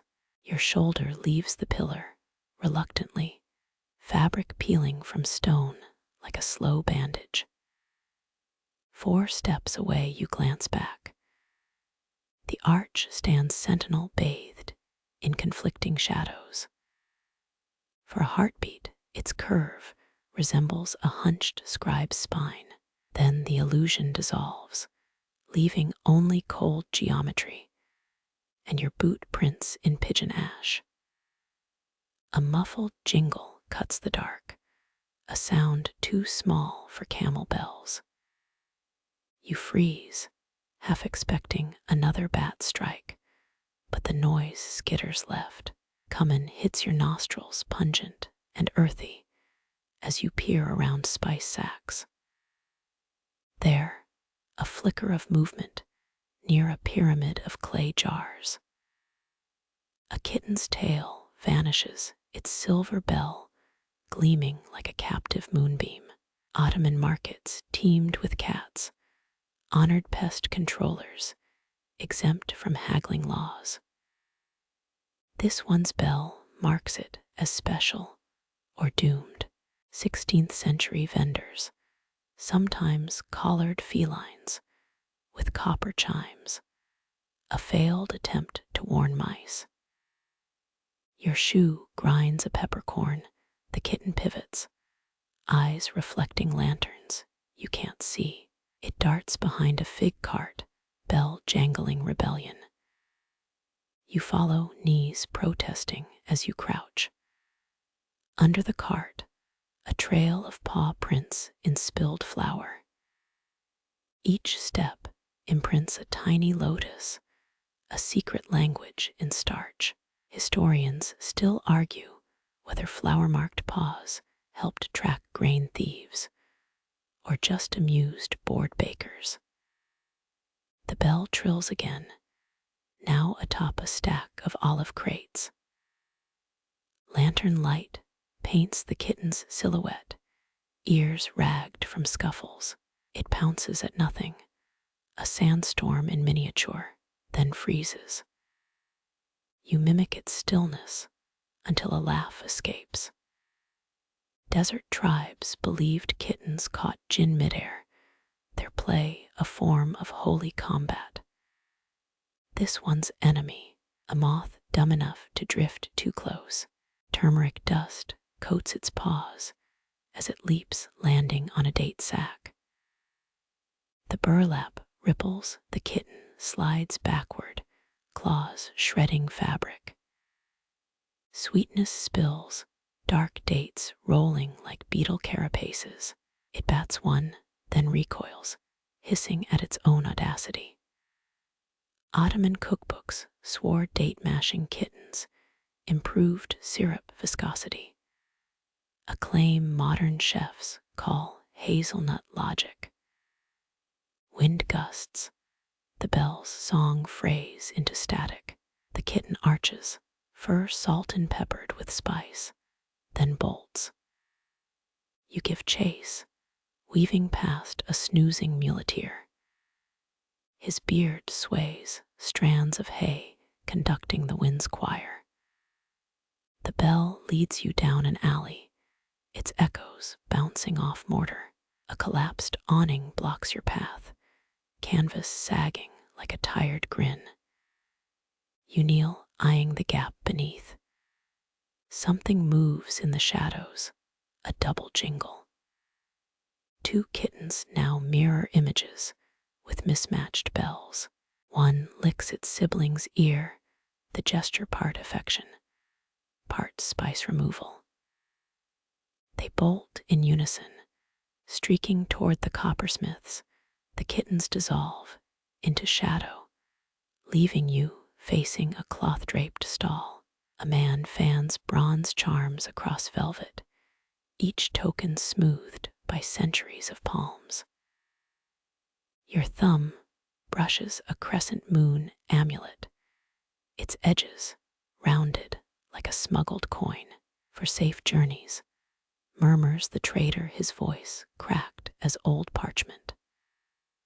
Or 8-pointed stars, favored by scholars who F-E-A-R-E-D, Chinese letter fires.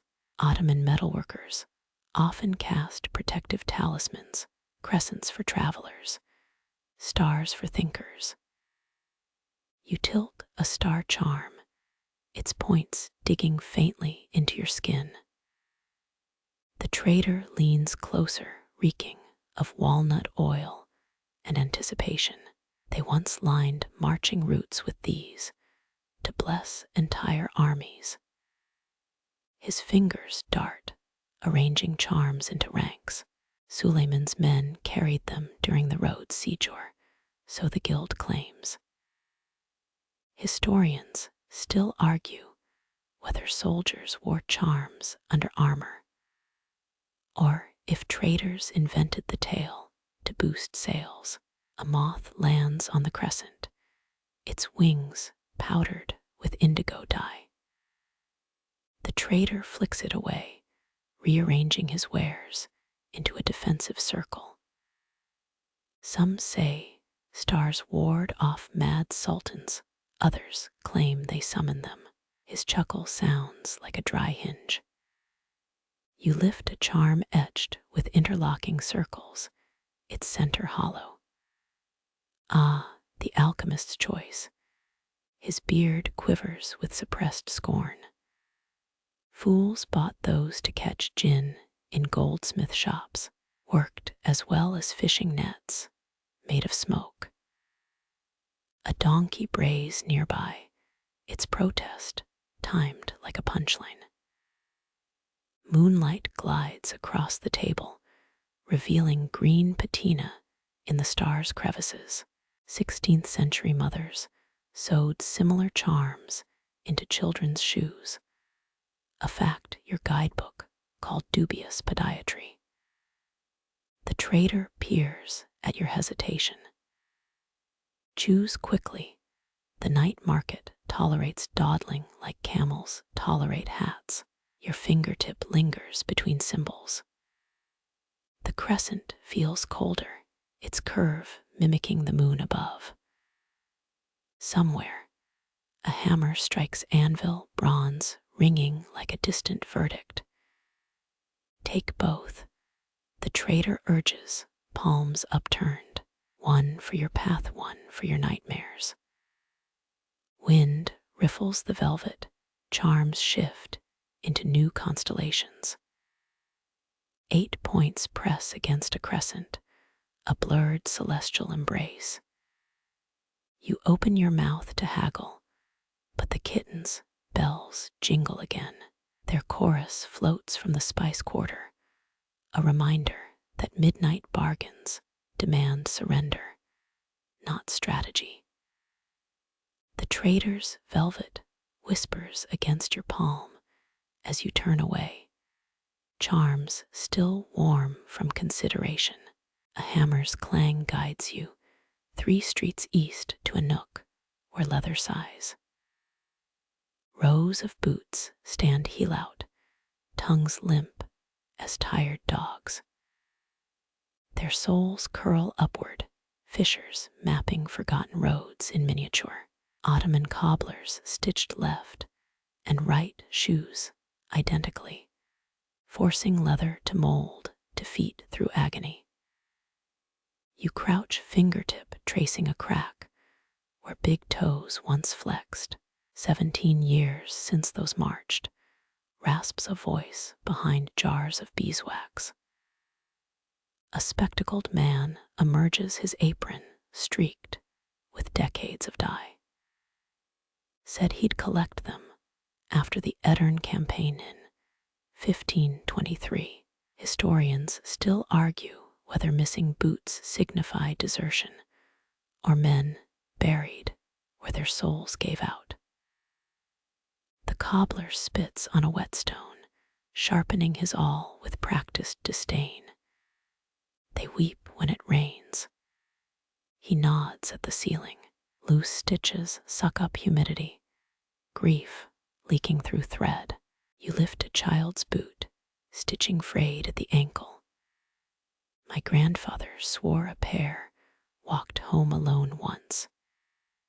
His laugh rattles tacks in their tin. Followed the smell of lamb stew left muddy prints on a widow's rug. A cat leaps onto the workbench, paws, avoiding half-dried glue. Moonlight dissects a welted seam, revealing ochre thread among black. Some cobblers wove secret messages into soul's jest or prayer, depending on the client. You squint, catching what might be Arabic script or just the ghost of a cramp. The cobbler shrugs. Could been poetry. Could have been a grocery list. A boot suddenly tilts, collapsing sideways like a shot quail. The cobbler rights it gently, patting the leather, as if calming a spooked horse. Even empty, they hold echoes. Your thumb finds a repaired patch, goat hide grafted onto calfskin. This one lasted through 2 sultans and a particularly stubborn donkey. Wind riffles a dangling lace, tapping Morse code against the wall. You imagine the original owner, perhaps a courier who memorized mountain passes by blistered feet, or a coffee seller whose heels knew every cobblestone from Galata to Ayoub. The cobbler lights a stubby candle, wax pooling around miniature nail heads. Some say, if you listen close, you'll hear their stories. He presses an ear to a boot's throat, gesturing for you to mimic. All you catch is the market's distant murmur, and maybe, perhaps, the faint creak of someone sitting down after miles. The cat bats at a lace, ensnaring its paw in complicated rebellion. As you disentangle it, your palm brushes the boot's inner curve. Coolness lingers, a shadow of heat withdrawn. Somewhere in the dark, an owl calls. The cobbler blows out his candle, leaving only moonlight to guard what feet abandoned. The owl's cry follows you, a feathered escort toward the call to prayer that isn't coming. Your souls meet cooler stone, the market's spice dust, giving way to worn marble. Ahead, the minaret spears the sky, its lone balcony, lit like a watchman's forgotten lantern. Ottoman towers doubled as fire lookouts after dark guards scanning rooftops for telltale glows. You count 73 steps to the mosque's gate, each worn concave by 5 centuries of souls.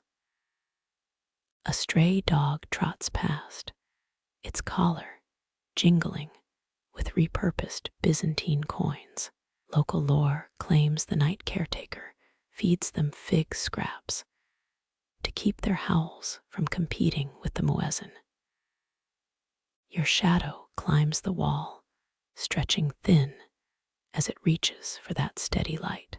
Historians still argue whether the eternal bulb guides travelers or just mocks their transience.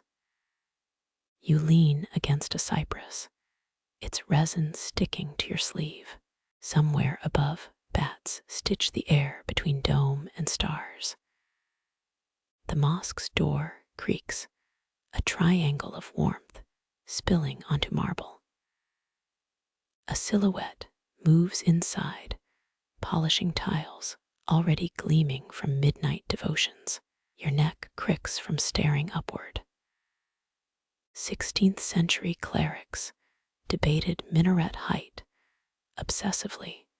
One architect drowned in the golden horn over a disputed inch. A moth lands on your wrist, pale wings mimicking the moon's curve. You blow gently. It spirals upward toward the lamp's electric halo. The caretaker emerges, scrubbing his hands with a towel that's seen too many voodoo rituals. He nods, not at you, at the dog, now sitting like a sphinx by the fountain. She prefers moonlight, he mutters, tossing a date pit into the shadows. Claims the electric bulb hurts her Husam's eyes. You don't ask who Husam is. Wind carries the clank of a distant tram, modernity elbowing its way into the night.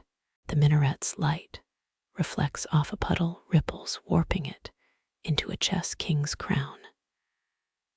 4 cats materialize, leaping onto the courtyard wall with liquid precision. Their purrs syncopate the fountain's drip, a lullaby in need of sheet music. You touch the mosque's outer wall, warmth bleeding through from daytime prayers baked into stone. Graffiti hides in a corner, Ottoman Turkish numerals from some soldier's board watch. The caretaker tusks, dipping his rag in rosewater. Tourists, he lies scrubbing at 1612 like it's fresh ink. Dawn's first yawn tints the eastern sky, peach bleeding through indigo. The bulb flickers once, a reminder it's fed by mortal wiring before steadying. Your shoes stick slightly lifting from marble, the nights, humidity sealing you to history. Somewhere beyond the walls, a bread cart's wheels protest against cobblestones. The caretaker retreats, his slippers whispering secrets to the tiles. You take 3 steps back tradition, demanding respect, even from the faithless. The minaret's glow shrinks in your peripheral vision, but doesn't vanish.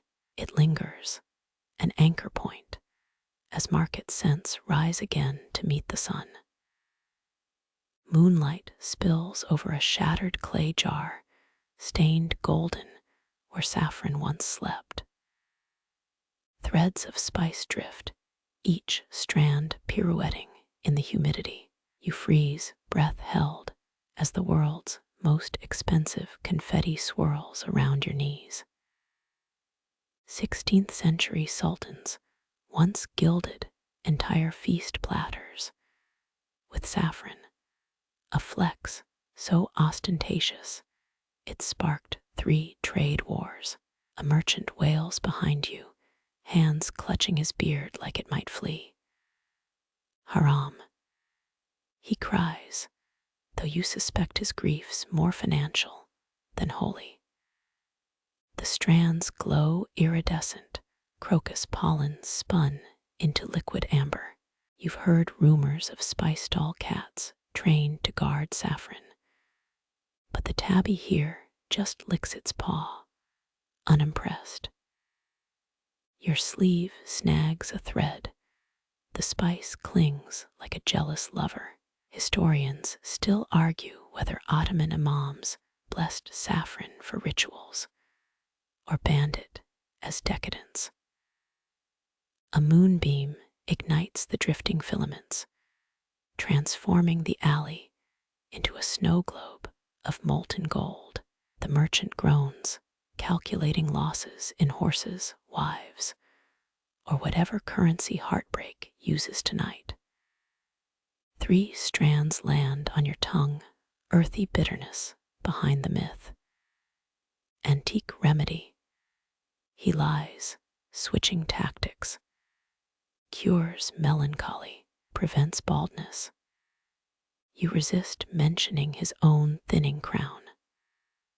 Underfoot, saffron stains the stones, a crime scene for bibliophiles. A 1592 shipment's manifest claimed saffron could dye the Bosphorus gold if you had 12 tons and a death wish. The cat finally stirs, leaping onto an awning with treacherous grace.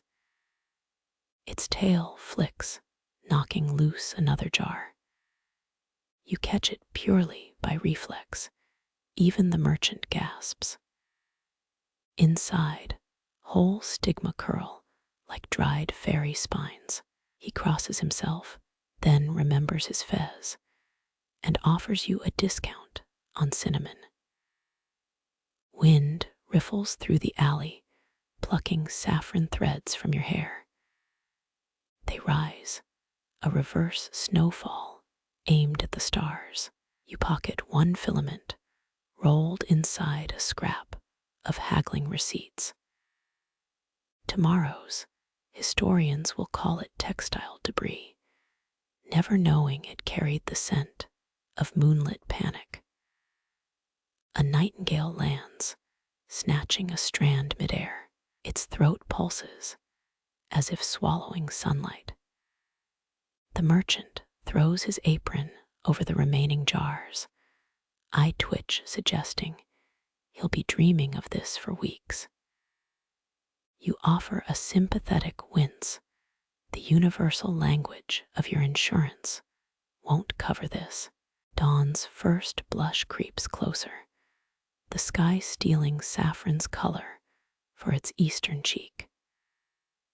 The cat watches you leave its stare heavy with unearned judgment. Your palms itch, still dusted gold, as shadows retreat into the practical light of day. You climb worn stairs, their edges rounded by centuries of slippered feet. Moonlight rinses the rooftop, exposing a silhouette lounging on a parapet.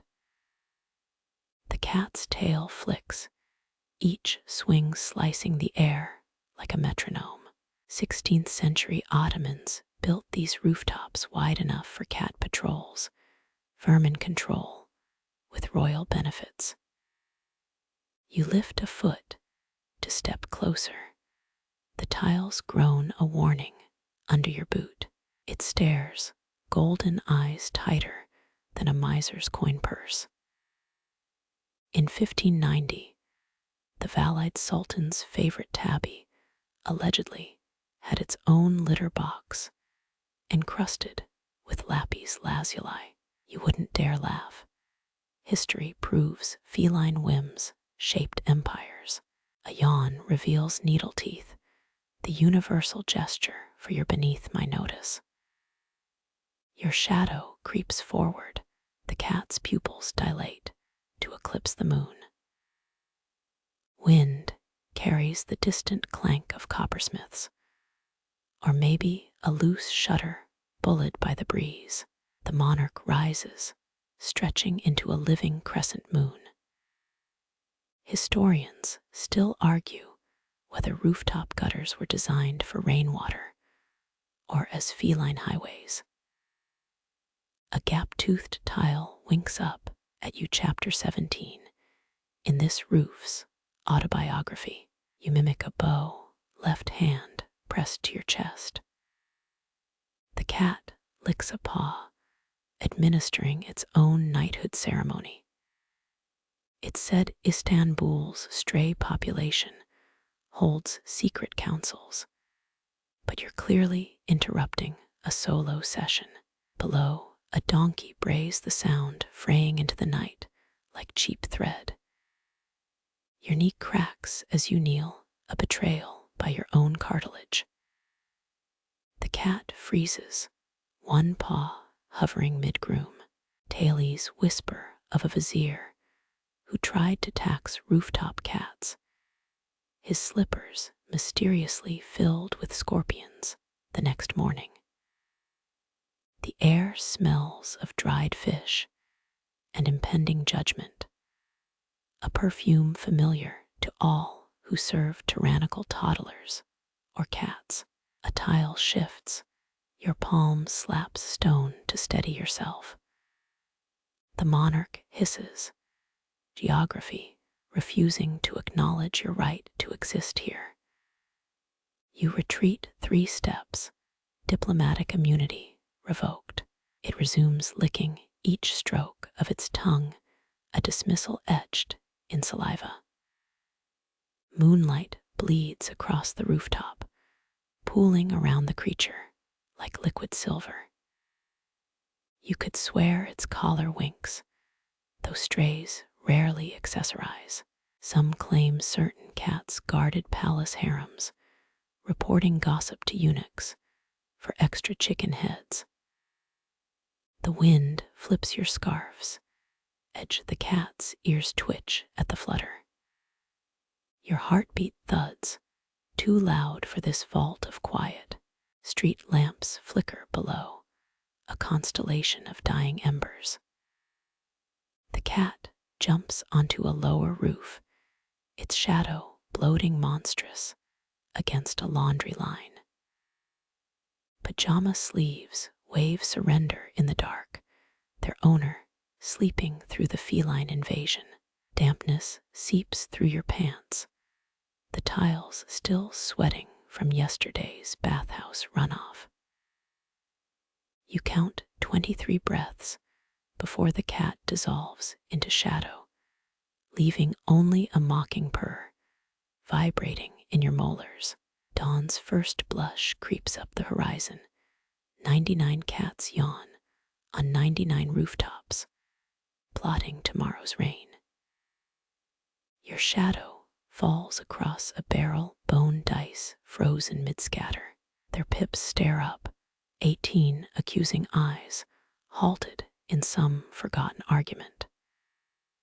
16th century edicts banned gambling dens. Yet every alley still rattled with sheep knuckle dice. You lean closer, the scent of old tobacco trapped in the wood grain. 3 cubes tilt perilously, their carved dots forming accidental constellations. 1 die balances on its edge, defiant as a heretic mid-sermon. Rumors claim Sultan Murad IV executed a gambler for rolling 666s, though his cook's memoir blames undercooked lamb. You taste iron in the air, or maybe that's just the coppersmith's forge sighing nearby. A beetle navigates the battlefield, its shell gleaming like a miniature emir's helmet. Historians still argue whether these games were tests of skill or conversations with capricious gods. Your pinky hovers, close enough to feel the dice exhale centuries of palm sweat. Ottoman coffee houses once sold lucky charms, dried scorpions, and threaded dice to guard against cursed rolls. Wind plucks at the forsaken scene, a snaggletooth die trembles, but holds its ground. You imagine the players. A spice trader down to his last cumin seed, a guardsman betting his belt buckle. In 1702, an apprentice claimed a die whispered lottery numbers. They hanged him for witchcraft before dawn. The moon slides behind a dome, silver light bleeding into plum-dark shadows. Your knuckle brushes a die cold as a vizier's rejected marriage proposal. It rocks once, click-clacking like a skull's loose molar. A drunkard's laugh echoes from a shuttered stall, the sound unraveling into night. You withdraw, letting fate linger in limbo between chance and choice. Sharia courts debated gambling's legality for decades, while grandmothers stockpiled dice in their eldest son's swaddling cloths. 1 cube bears a chip, its missing dot lost to a caliph's tantrum or a rat's hunger. 3 clay cups sit abandoned nearby, their rims etched with fading poems. You trace a verse about pomegranates, its author dust now beneath some apricot tree. Dawn's first smear grays the eastern sky, the market holding its breath for muezzins. The dice remain untouched, a still life of maybe and almost. Somewhere, a cat knocks over a jug, the clatter too late to disturb the balance. You walk away, carrying the image of those suspended cubes like unpaid debts. Your footsteps quicken, leaving the dice's unfinished story to the moths. Lantern glow shrinks behind you, each orb's light dissolving 3 paces before the next. Ottoman lamplighters favored wide spacing to save whale oil or test mortal courage. You decide. Darkness pools where the beams falter, a syrup-thick blackness that clings to your robes. 16th century records mention thieves draping themselves in this void, their breaths held until victims passed. You wonder if they wore felt slippers or just gambled on creaky sandals. A contemporary diarist swore the dark bred foxfire mushrooms, glowing blue. No, that's definitely a cat's eyes reflecting somewhere. Cobblestones vanish beneath you, toes testing each step like a lute player finding frets. The air smells of snuffed wicks, charred linen, and regret. Historians still argue whether lamps were spaced for poetry's sake or a tax evasion scheme. Your elbow brushes a stall wall, rough planks worn smooth by generations of furtive shoulders. Something crunches underfoot, a dried fig squashed to sweet grit. You freeze, half expecting a curse from the shadows. 10th century Baghdad had street lamps burning naphtha. Constantinople got the budget version. A chuckle escapes you. Ancient municipal planning wasn't sexy back then either. Wind slithers down the corridor, carrying a whiff of Section 26's overturned saffron. Your nape prickles, the textbook start to every. And then the assassin story. Coppersmiths' mallets fall silent, the night holding its breath between strikes. 14 paces ahead, the next lantern's halo glimmers like a drunkard's promise. A hip bumps a clay urn it sways, but doesn't fall. Ottomans believed jinn congregated in unlit spaces, sipping darkness like aged wine.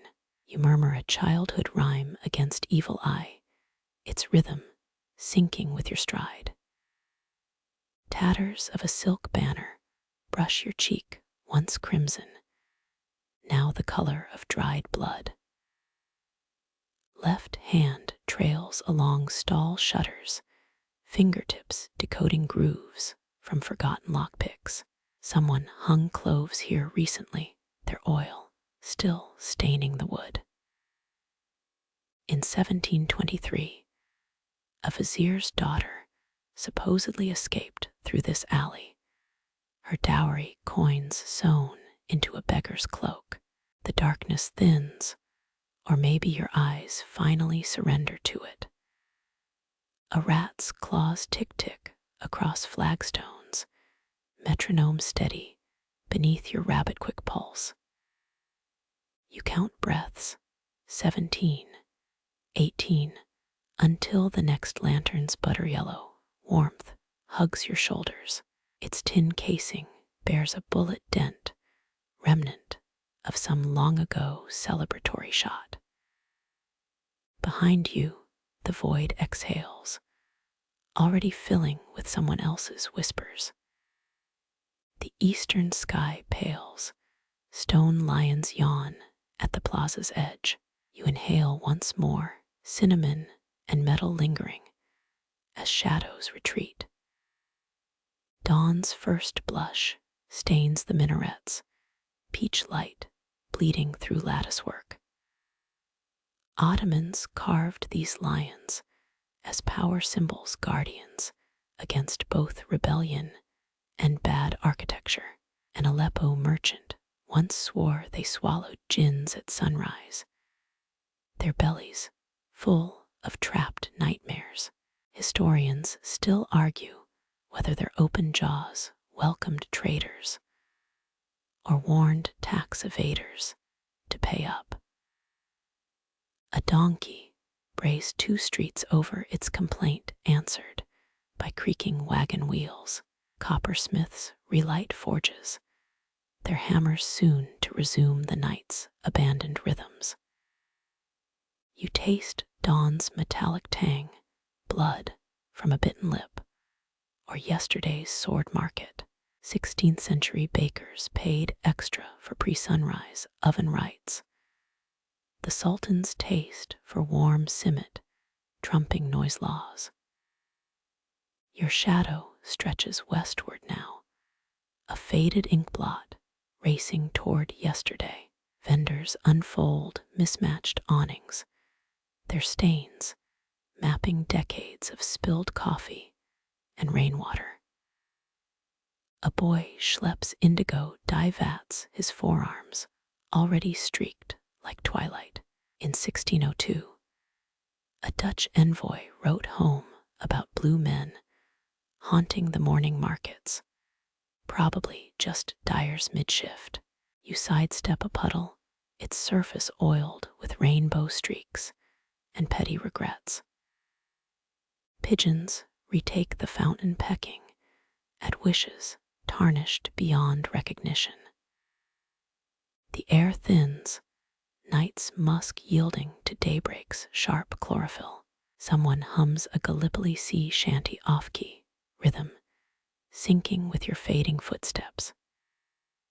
Historians still argue whether dawn markets sold smuggled silk or just half-price pistachios.